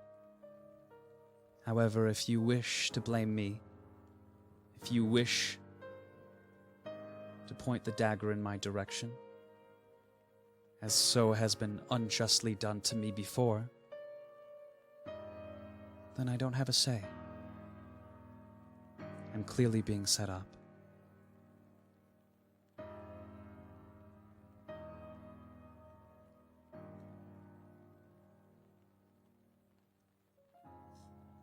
Alice is gonna look at Look Down and say, did he say anything else? after death. Said answers were in here. Only tilt his head a little bit. No. And then just like he gets super confused trying to find the words. Might was not his. And then only knowing that fairies are the ones that play with minds, stares at Valparo.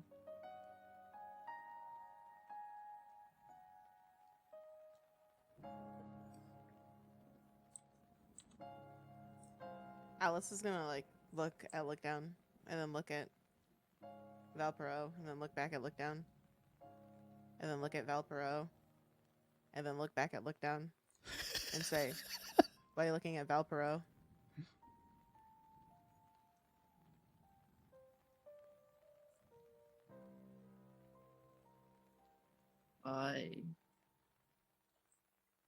And he looks down at the dead body.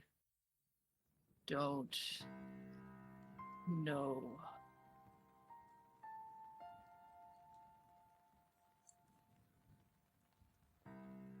And then Alice is gonna look back at Valparo. Does Valparo do anything when he sees like the body or like reacts to anything that I say? Like especially when I look at him? No. Nope. Just kind of like leans forward and says, Well, that is just such a senseless thing to say. Are we trusting a stranger? Now, with arguments saying that someone is speaking after they're dead? And this is evidence? Look, the court, the law, ashamed to it. Surely you wouldn't consider that to be any sort of evidence whatsoever. Alice is And- gonna like scratch her forehead and quickly say out what since Valparo just finished, if with everything oh my god, where are the words? Yeah. Okay. That's how I felt. Can't stay suspicious as look down. Can't do it. Alice is gonna look at Valparo and say, "Why are you so quick to say that? It's none of your men. It's someone from a different. It's one of Val Tempino's men. Why are you very quick to show anything towards this?" Well, clearly your prisoner air quotes, is placing the blame on me. If that's not as apparent, am I the only one who is seeing this? looks to like Cortez, who just very reluctantly like agrees. The judge says, "Yes, I suppose. I don't see where the basis of your argument is coming from. This is, after all, evidence that wasn't presented beforehand."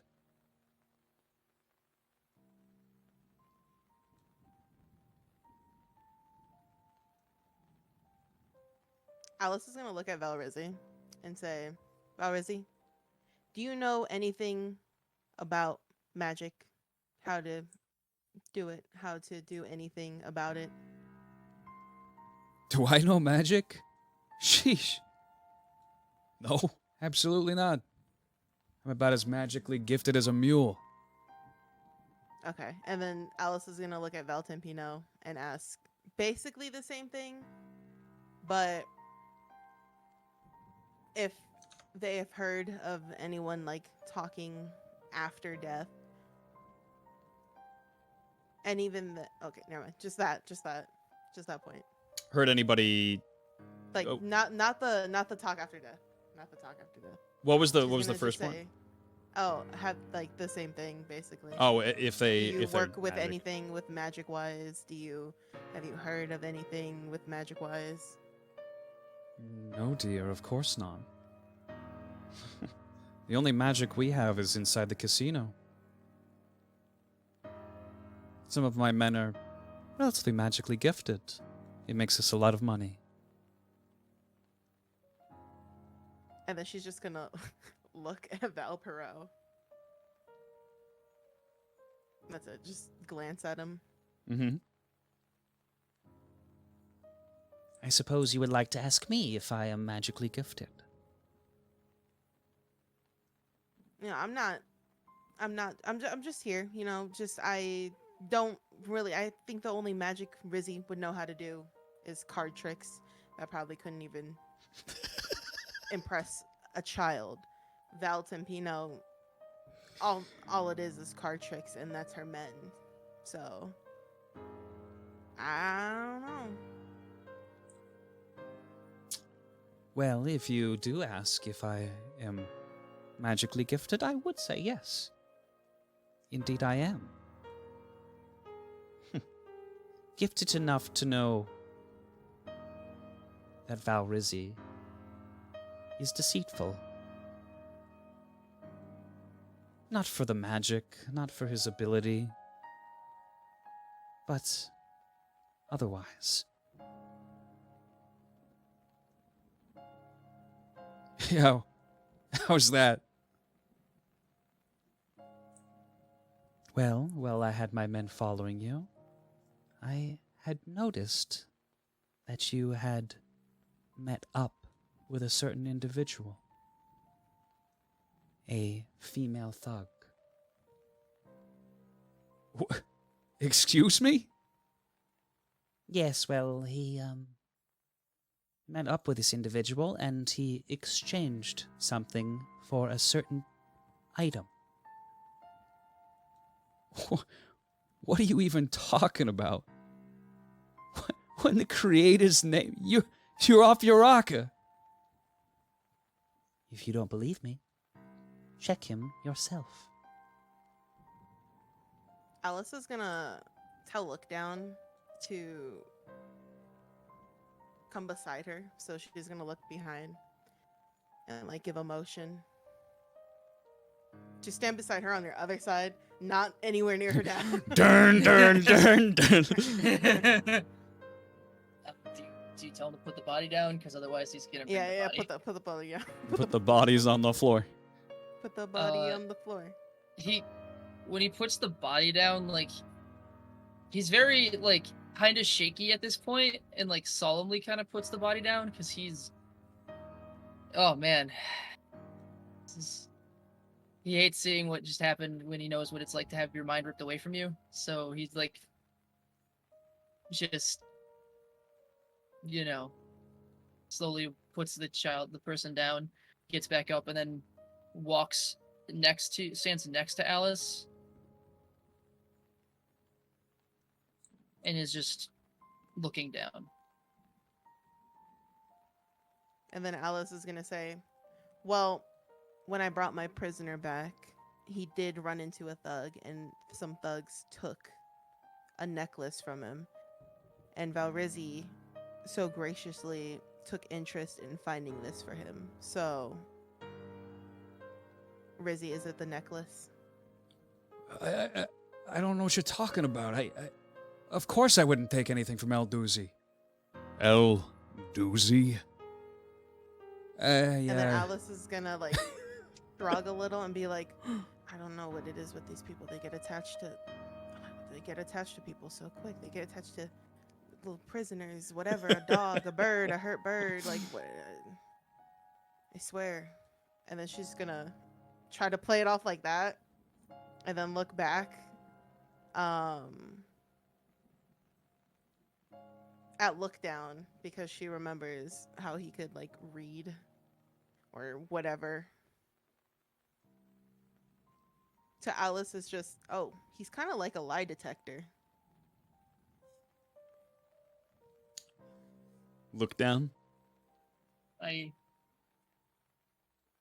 look at Alice like side-eyed, like in that, trying to be, you're not supposed to look at the person directly in the eyes, so he just kind of looks over and then looks up or reads all three of them. Okay, at last. Who do you want to start with?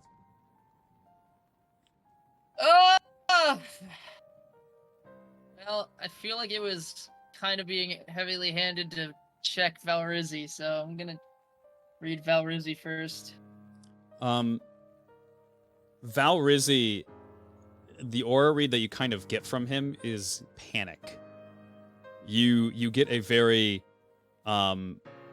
confused, panicked aura from him that kind of guilty? is no. Doesn't really seem like he himself from his aura would justify him being guilty, but that's his aura, right?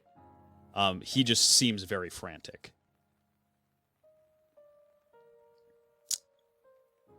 Timpino seems to be kind of calm and collected at this point. You can tell from just like a small just pulse of a fading aura that before she was kind of frazzled, to say the least, and kind of had that reluctancy to say, okay, I guess this is the end, that type of feeling. But now you just see that she is calmed down, as if the anxiety that was kind of in her has quenched.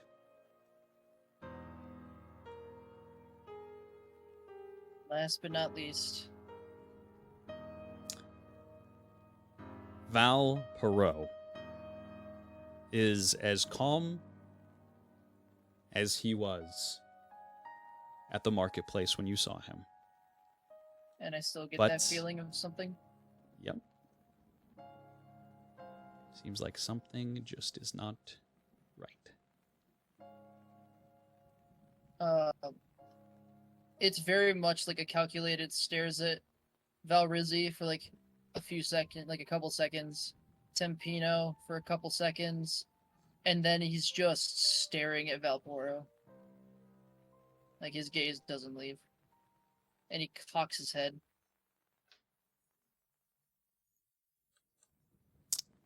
And as you kind of look at Valpero for the last couple seconds, you just see a soft, subtle smile looking back at you.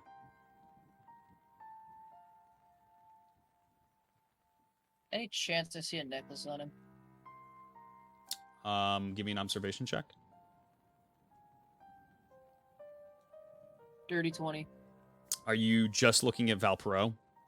Yes. You do not see a necklace on. Oh man, I guess I don't want to look at Valrizzi. He pointed out Valrizzi, but I wasn't. No, just Valpero. Okay. And I just, under my breath, probably loud enough for at least Alice to hear it. Just say, hiding something.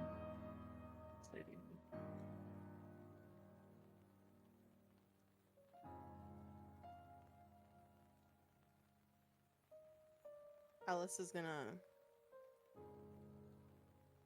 say,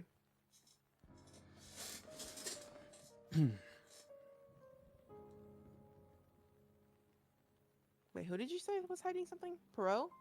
Yes. Perot? Okay. Alice is gonna say, it seems like somebody's not sharing the whole truth with us. And she's gonna glance at Perot. Your Honor. Baseless. What claims? You would need justification. I hate Me too.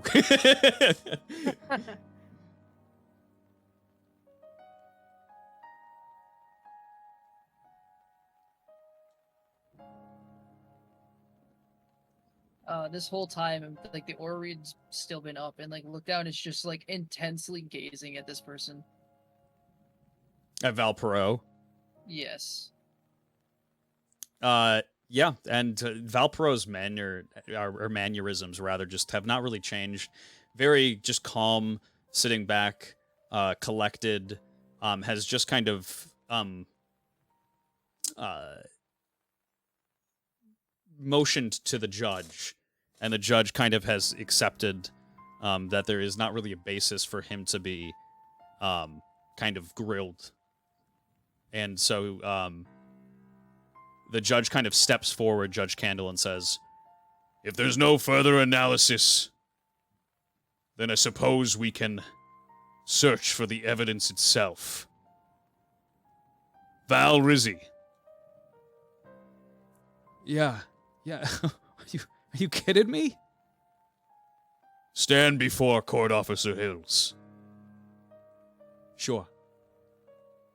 Just to prove that there's nothing to hide. And he kind of just takes his arms out, and Court Officer Hills begins to pat him down. And just inside his pant pocket is a small chain that he takes out of his pocket and raises into the air. And look down, it is indeed your locket. Oh, he's shaking. He is like fist clenched, shaking. What? You guys have to believe me. I'm being set up. This is some shit. I wouldn't do this. The evidence is condemning. If there is no further analysis, Look down, walks up to Rizzy.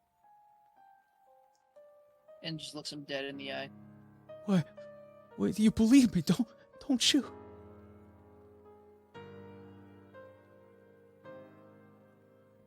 I had a feeling these crooks.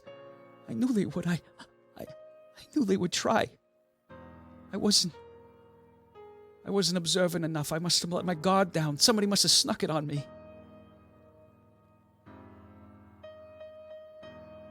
Alice is gonna say, Perot, didn't you bump into Rizzy on your way in here?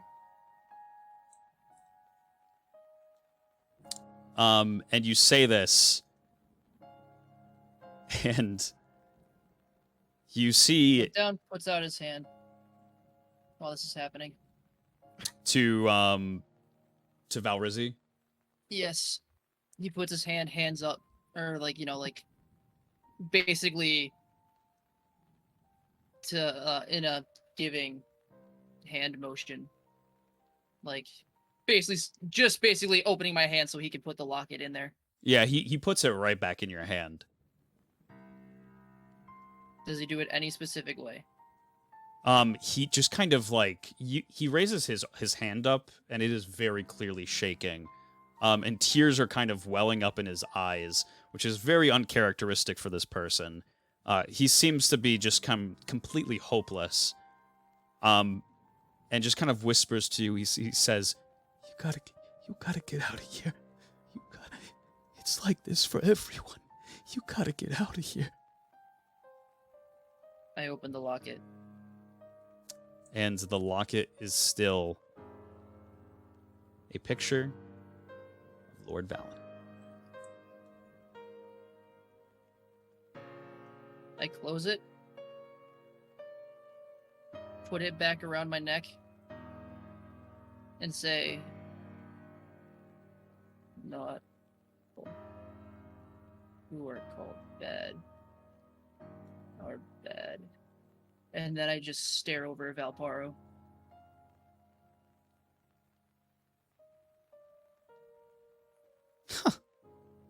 Well, Yes, we accidentally bumped into one another. He must have tried to sneak it on me. Why would he try to sneak it on you? Why wouldn't he? Well, what if you were gonna bring up that you saw him supposedly meet with a thug and get a locket? Why would he bring it up? Why would he try to sneak it on you? If you have this, that you've seen him gather it, why would that be a quick thing to go to?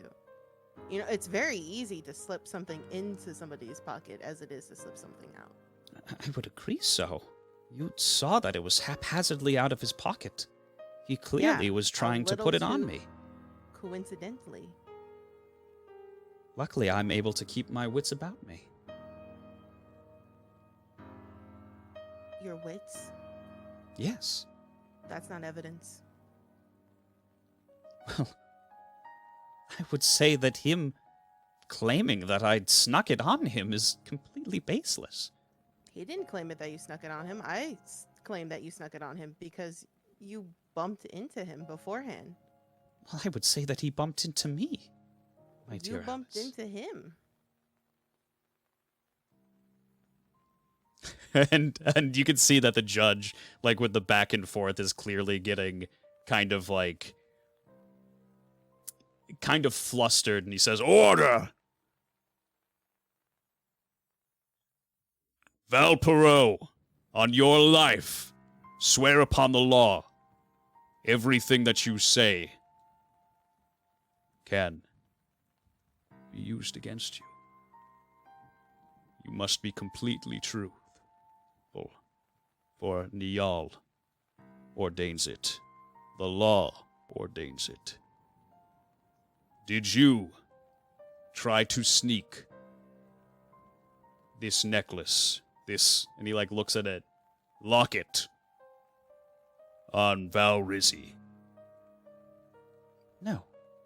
As a matter of fact, like I said, he bumped into me. He's full of shit. The Findle girl saw it. Are you seriously gonna trust this bold-faced liar over me? I've been trying to help you out this entire time to try to figure it out. This guy has just pointed fingers at me this entire time. And,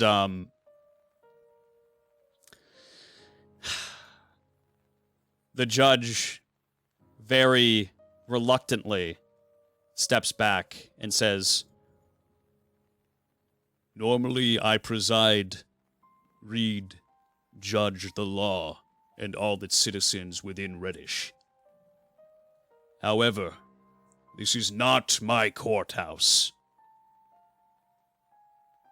The decision has been set in stone." Look down, just starts whispering and muttering liar under his breath. "To be decided by Alice Findle." And everybody just kind of looks up. Look down doesn't. Me, not Alice, but me, I am rubbing my little evil hands together. I am so happy. What did it be, Alice? Do we have enough evidence for the claim to indict someone for this heinous act? Yeah. That was too excited. Hang on. You just put your hand Yes, over your mouth. You're like, I "Oh my do." god, oh my god." Alice is gonna. Can she pick up that look down is saying muttering liar? He's doing it pretty close to. I would say so. Yes, he's not exactly being quiet about it necessarily. I wouldn't think. And in case you're wondering, yeah, he's looking in Valpero's direction. Also, look down is shaking, and also real life Josh is shaking, but for totally different reasons.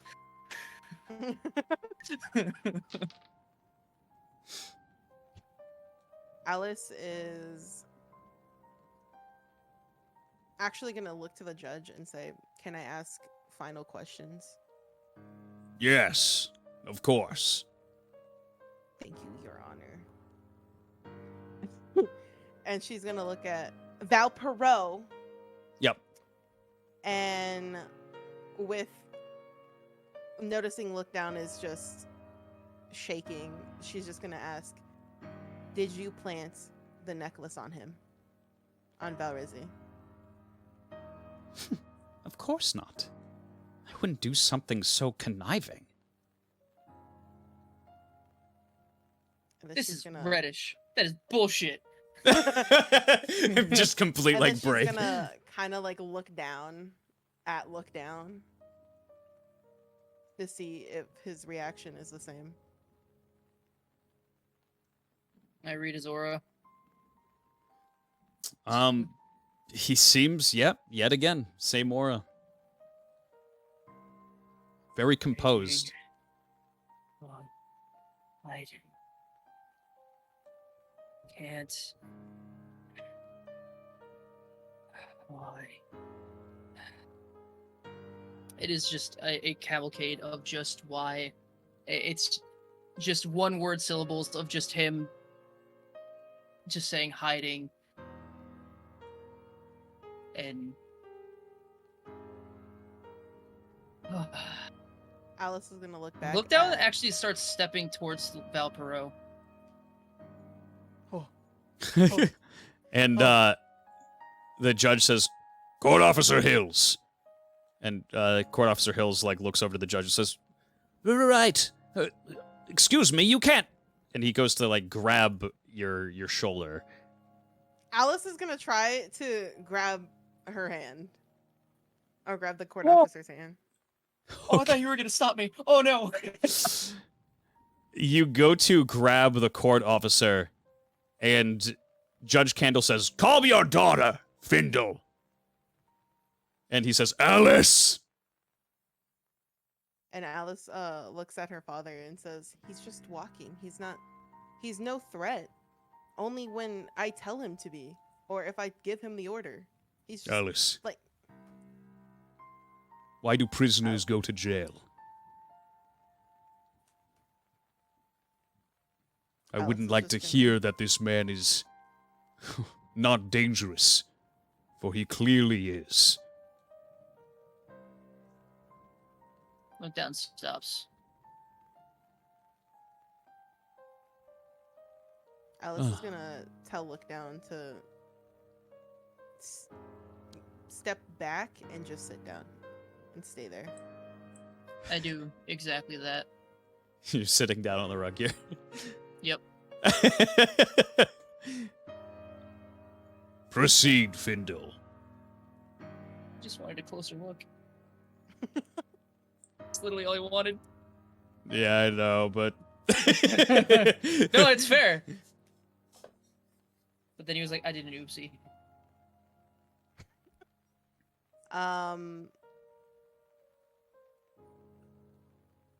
Alice is gonna ask,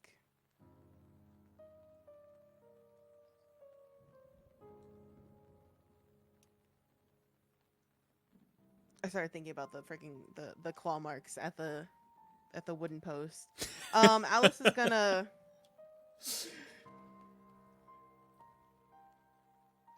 gonna ask Valpero again. Actually, no. Alice is gonna ask Val Tempino. Is this the first you've ever heard of one of your men sneaking around, doing any type of something that's you weren't aware of? Yes, of course. My men are always very vigilant inside the casino, but I give them orders personally, and they follow them. They've never directly disobeyed an order. They were commanded to stay inside the casino this evening. Business as usual.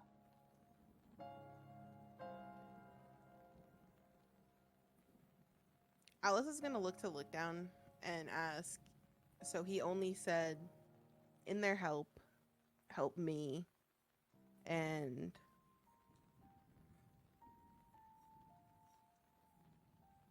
did you ask him who sent him or who he was? Would not answer.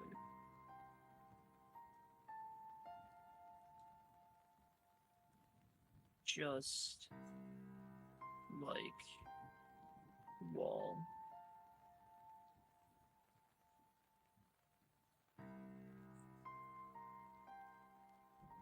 Just like the wall. Mine.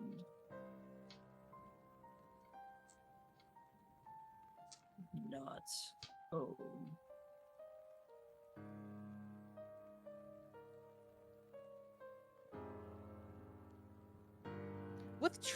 With Alice traveling and going outside and going on all these things, would Alice know that Perot is like the only person in this room who could probably do that?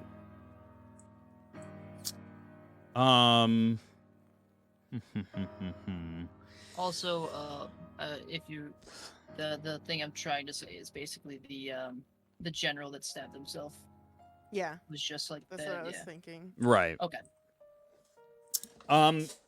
So there's several different races inside of just Reddish in general itself, and you do know that the Vals, as far as their secrecy goes, they keep everything as secret as possible. So they would not really reveal unless put in a very, very dangerous situation. They would not show their hand as to like what they can do, what they can't do, if that kind of makes sense. As far as like nature-wise, what you've seen so far, you have seen from your experience, right? That you have seen the Hyrbolic Fairy has been able to control people's minds, but that was like in a short one instance. You haven't really seen it elsewhere. You're relatively new to being able to go out and look outside the city. So the quick answer is no. You would not, yeah. Or rather, you have not seen it, other than the Hyrbolic Fairy. Okay. Now the question is Alice the type of person to be like, I saw it once? I was gonna say it's completely up to your jurisdiction. I know. Right now, I'm at a 50-50 because she's very much 50-50. Act on a whim or have a plan. So I'm 50-50.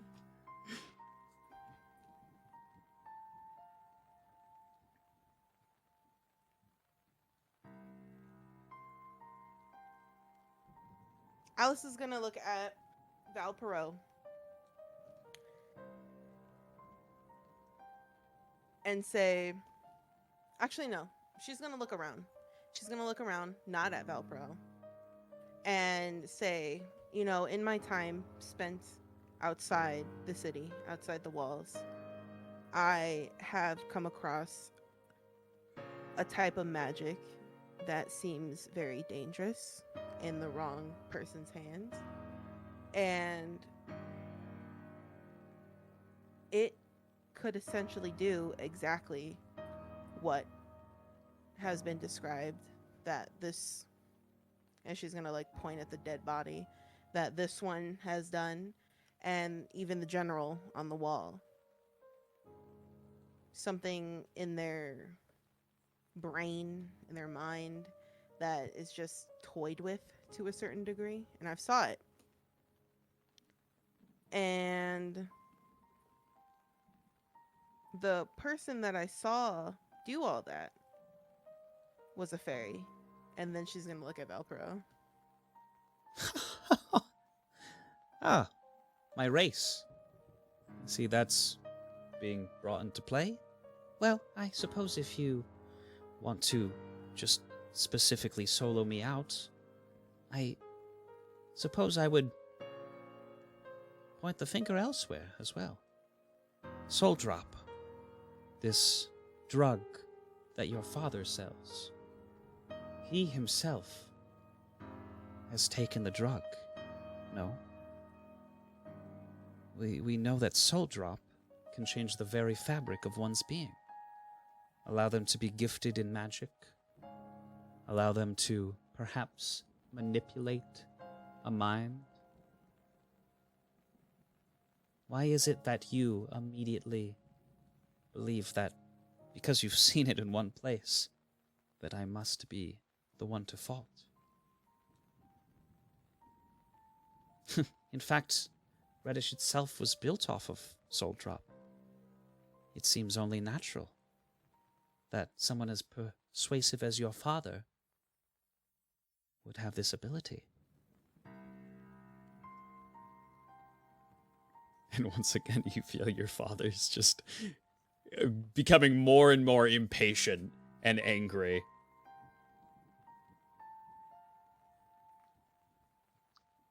Alice, what is your verdict?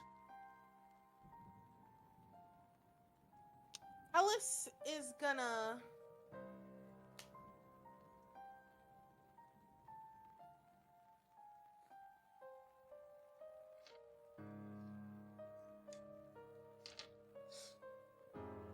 There's so many This sucks. things. I don't envy you. I don't envy you There's even so a little many bit. things. Judge Candle kind of acknowledges that enough time has kind of passed to the point that he would allow somebody to question any further than for like a closing argument or a closing questioning.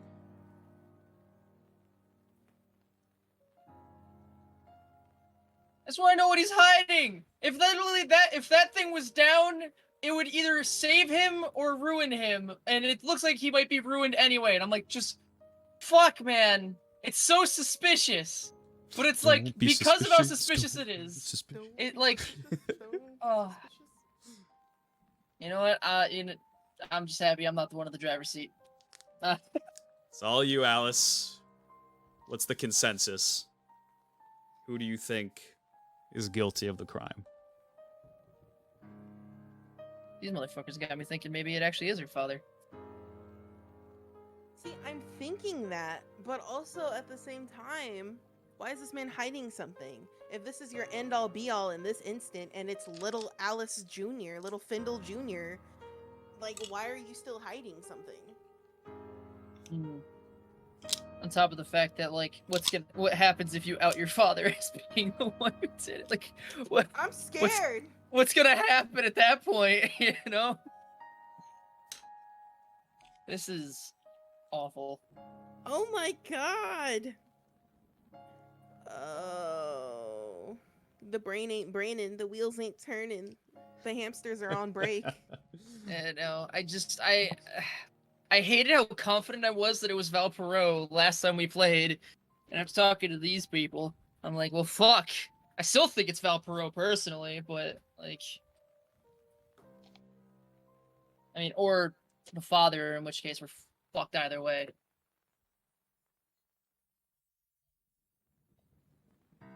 Then Alice is thinking, like, how did the necklace had to get on him in that instant?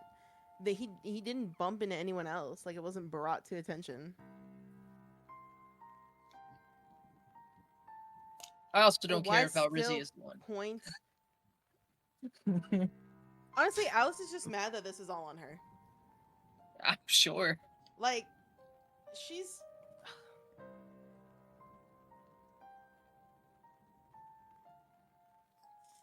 Okay, so And what's- you know your I wanna- if you gave it to your father, he would probably execute every single one of them. just destroy the town and just leave. I'm outie. Catch you on the flip. I mean, I wish that the guy that was Ah. investigating the fire came back. Where is he? Yeah, where is that guy? Actually, yeah. Why is there a fire? Who started a fire?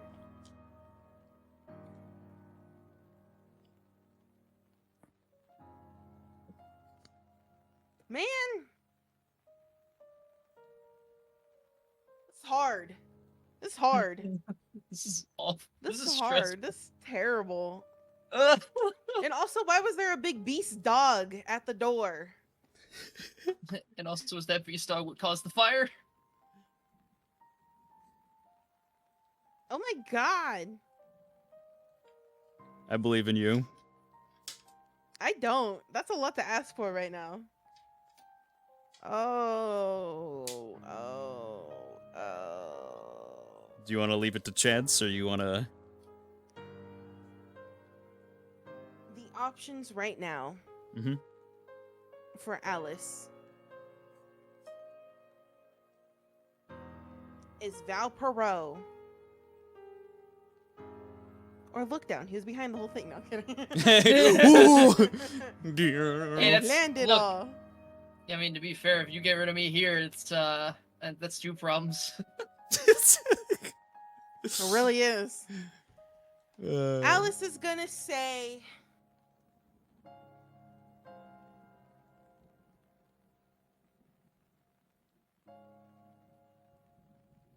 Alice is gonna call for a recess.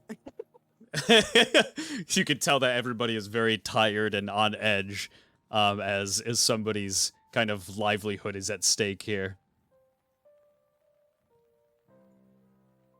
Oh, why is his business so good, but so easily able to throw Val Rizzi under the bus and drive the bus?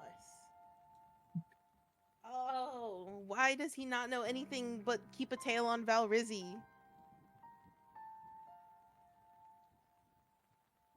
Oh, why is there a fire? Where is the fire? Alice doesn't even know there's a fire. Nope. I hope that fire burns down everything, so then it just gets to a point to where someone breaks in and goes like, "The fire's coming." The And Alice doesn't fire! have to pick anything. Alice is gonna say,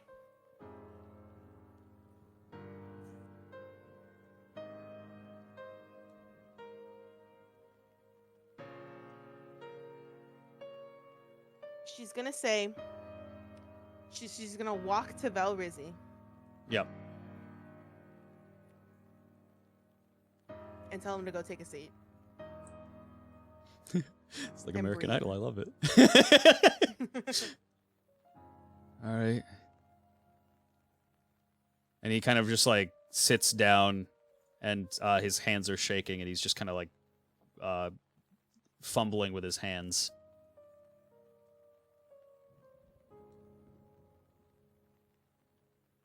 Alice is gonna look at the judge and ask, the last thing that I'm going to ask is if my prisoner can approach Valparaiso.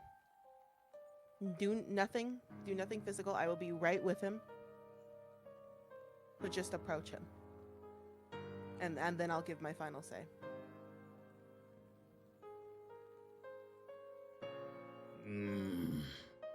Normal circumstances, I would say no. But I will allow it. Alice is going to turn around and say, "Thank you, Your Honor." And go to look down. And say, "You can't," or whisper under her breath, "You can't hurt him. Not yet. Just look." And then walk over towards him. Look Down will get up and slowly walk behind her. So does this guy stay like completely chill the entire time we approach him? Once he hears that from the judge that he's going to be approached, he just kind of nods and lets you approach him.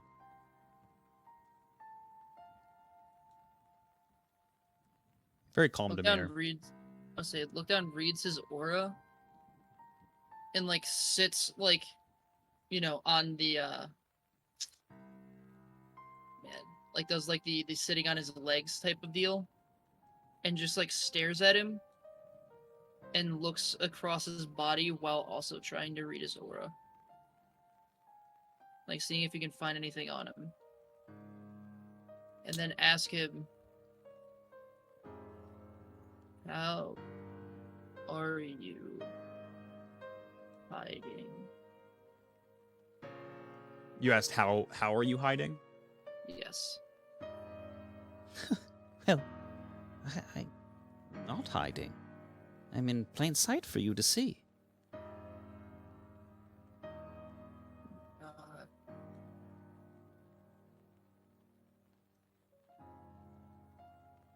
Stop lying.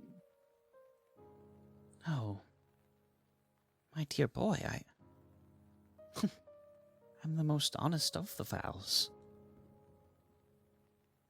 Nothing against you all.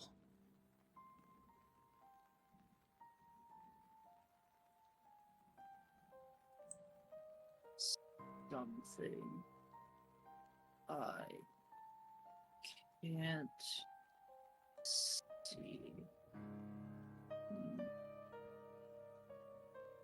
Well, I assure you, if your intention is bad cop to try to rile me up, I have nothing to hide.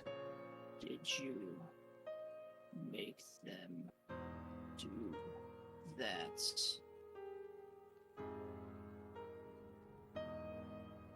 And he just doesn't really. He's like, I don't know what you're Stop even... lying. My dear boy. What are you hiding?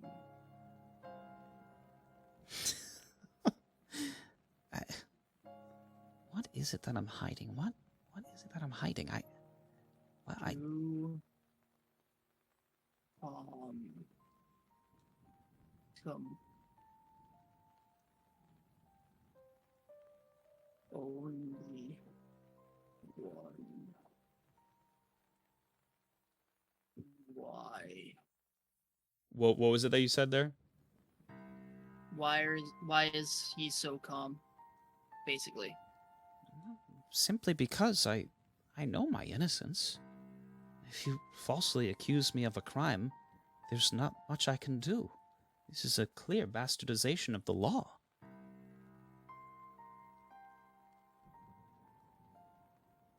I look at his person. Is there anything that shines? Anything that just gives off any kind of glint?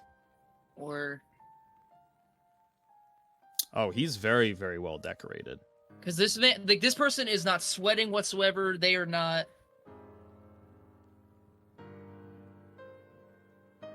Like, there's just, like, absolutely nothing physically changing about them. No. On his body, you see that he is very much so just very well decorated. Has a lot of jewelry on him. And Can I do a give me an full walk observation. around him? Sure. Just to see if, like, if for whatever reason the aura read changes. Like, if I look behind him or some shit. You kind of Thank you. look behind him, and he just kind of like giggles to himself, and he says, "Hey, seriously, is this what I'm being grilled? Is this an interrogation or a court process?" I got an 17.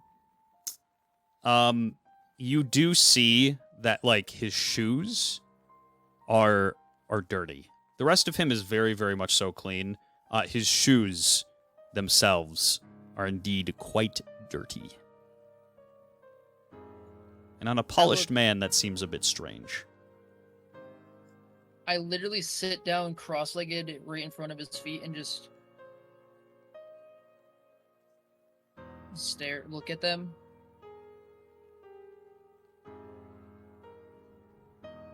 And I kind of like look towards Alice. Hiding.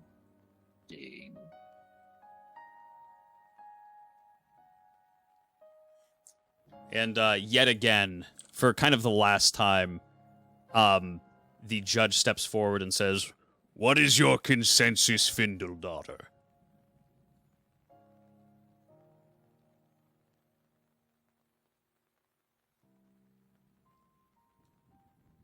Well, well, well.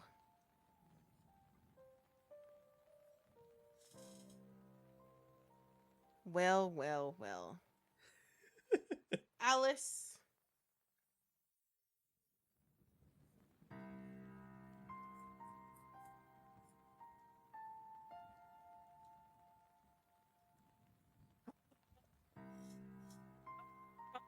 Okay. Alice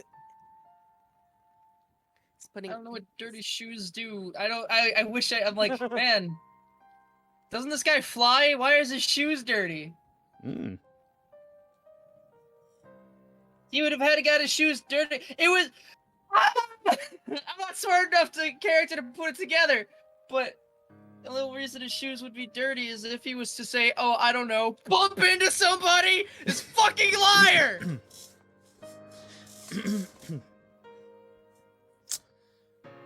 What do you say, Alice? Hey, Alice is gonna. it's him.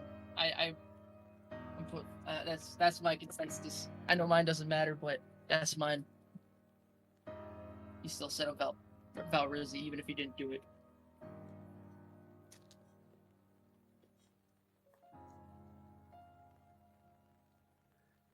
Alice is gonna walk back to the middle of the room and like give a gesture to look down to follow. I definitely follow. And like it's like as I stand up, I'm staring him dead in the eyes, and then turn and walk with Alice. Perfect. Alice is gonna say, well, with all of the evidence of all of my detective work, of the answers that have been spoken in this room, with the dead body behind all of us,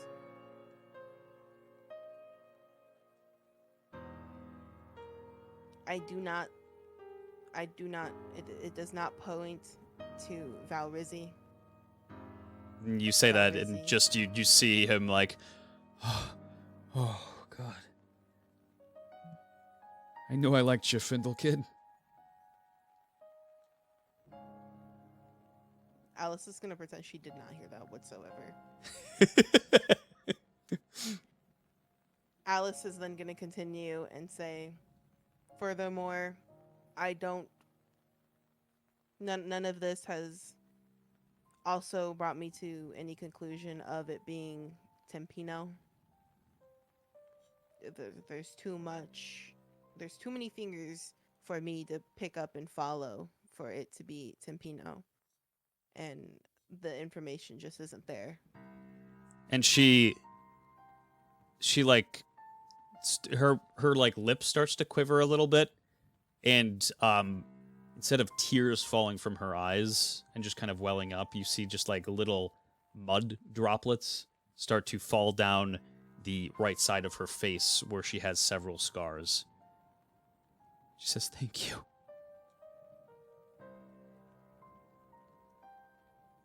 Mud. Yeah, she'd be a Doppelum. Mud. Mud. My name is Mud. My name is Mud.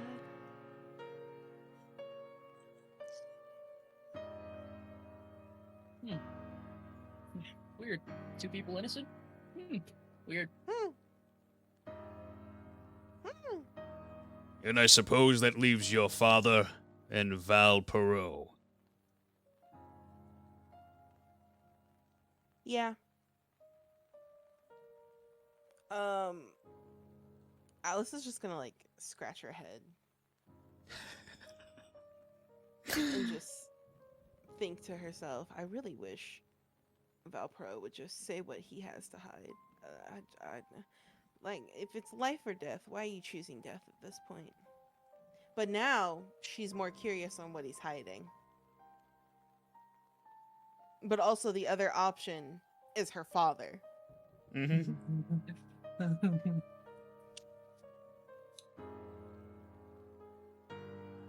Yeah, I guess we never did ask him if he did it.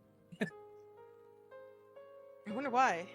He's a slow guy. What do you mean? Dad, I know it seems crazy, but you wouldn't happen to be Dad, terrorizing the town, would you? Wild. Pretty You wouldn't wild hurt anybody, would you? accusation.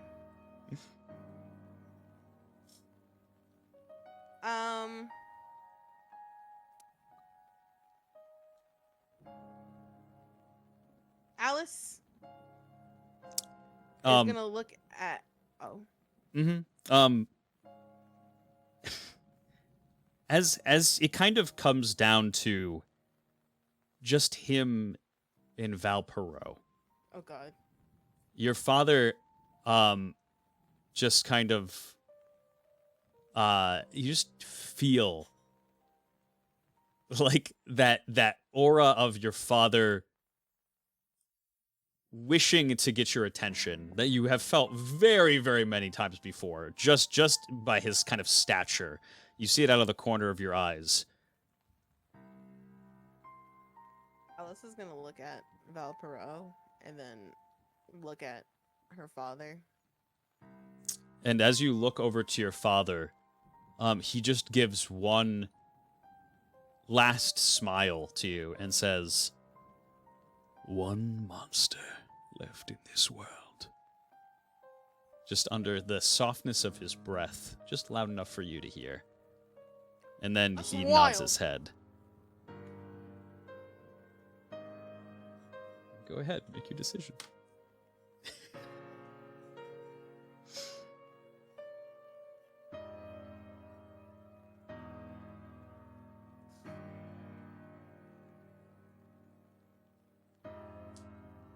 Alice is gonna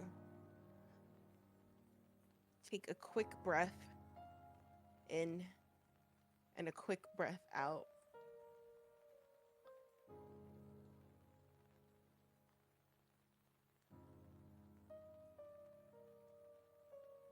And say,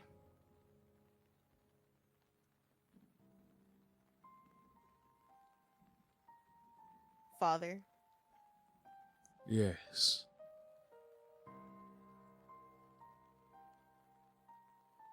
and then she's gonna scurry closer to the rest of the vowels. Just like a little bit. Yep. And then say,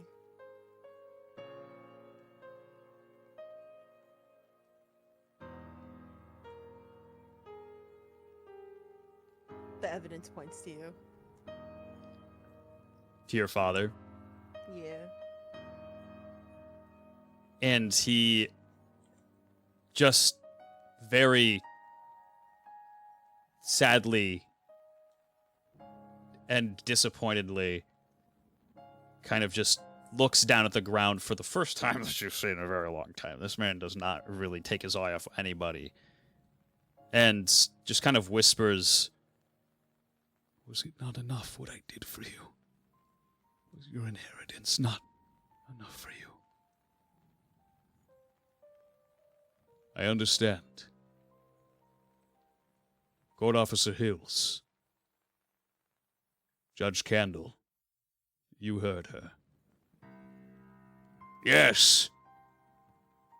It has been decided by the Findle daughter that her father is guilty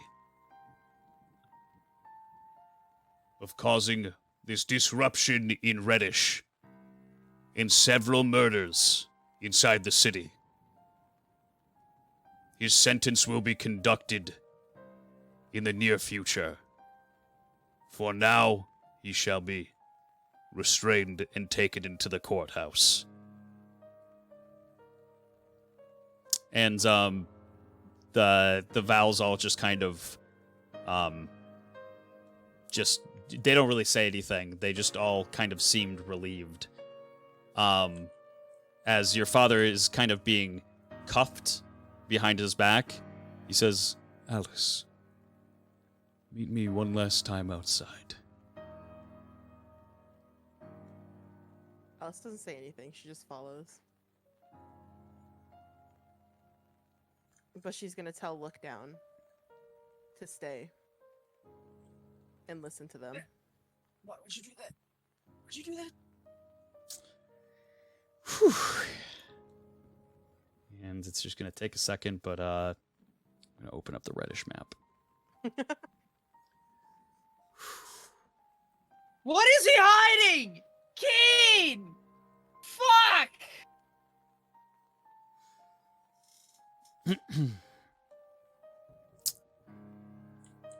Damn. Ooh. Oh. That was, That was stressful. yeah, how, Very stressful. I didn't know what I was expecting, but I didn't expect that.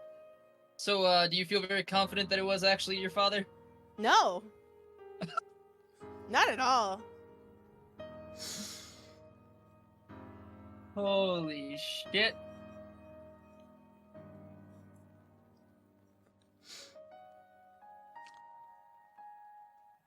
All right, and almost fully loaded. Just you wait, Chet. I'm calling out of work tomorrow. I'm not gonna be able to sleep after this. I am too fucking tense.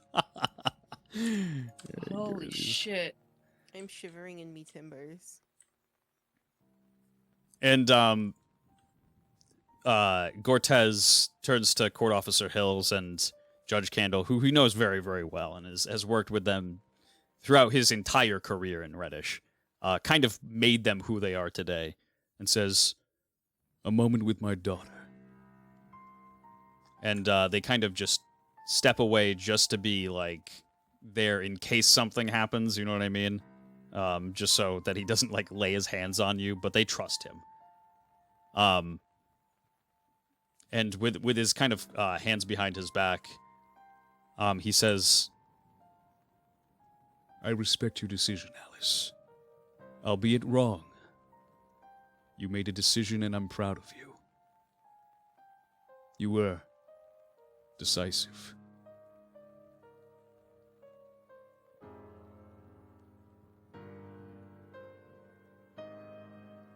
Alice is gonna say,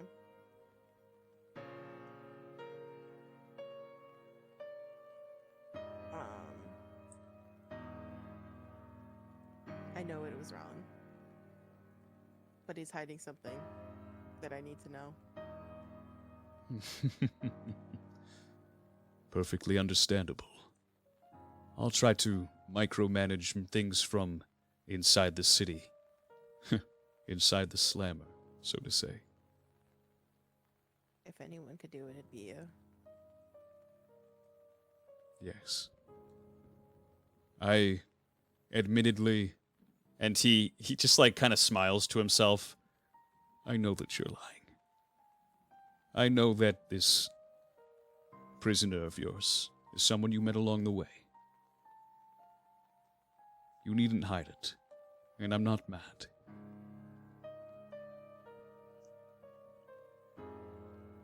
Alice is gonna say, I mean, you heard him talk. It's not like... And then she's just gonna shrug and be like, I don't know. It's not that I see him as a friend. It's more of I see him as a responsibility.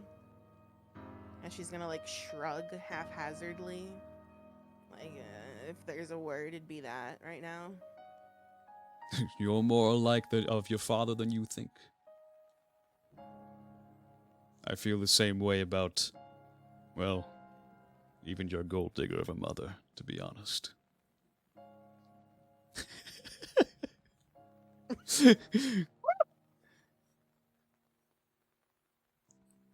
Listen, this is the last time I may see you for a little while, at the very least. I will try to take care of things inside the city. Surely the thugs should be laying low, at the very least. We should have cleared some time for ourselves. I need you to still go to Trell. I need you to conduct the matter of business that we had spoken of before.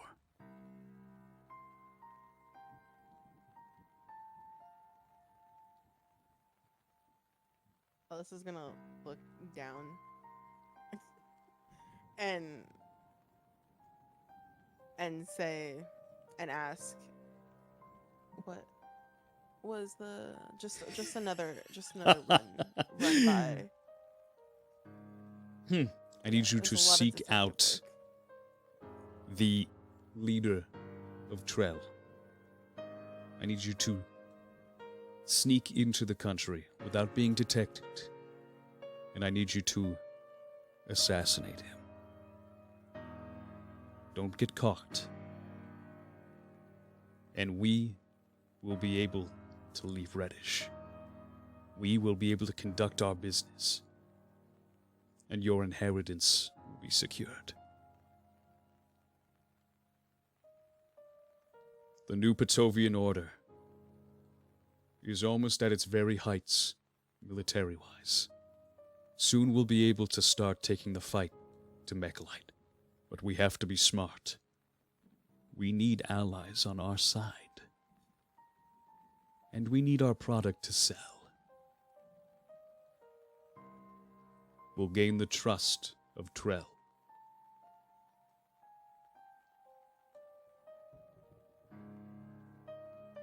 Alice is just gonna nod her head and say yes. Very good. Then, without further ado, gentlemen, would you guide me to the court? But on our way, do you mind if we take a detour? One last drink, I think, is in order. And they bring him back to his house Yeah. to go grab a drink. Yeah, drink. And that is where we're going to end the episode. Thank you, ladies and gentlemen, so much for joining us this evening. That was a high stress, high stakes episode in Reddish. This whole Reddish arc has been extremely fun. Extremely fun. And I'm excited to see where it goes in the future and what ends up happening. Yeah, I hope you enjoyed the twists and turns and the final crazy kind of decision to put Alice's father behind bars.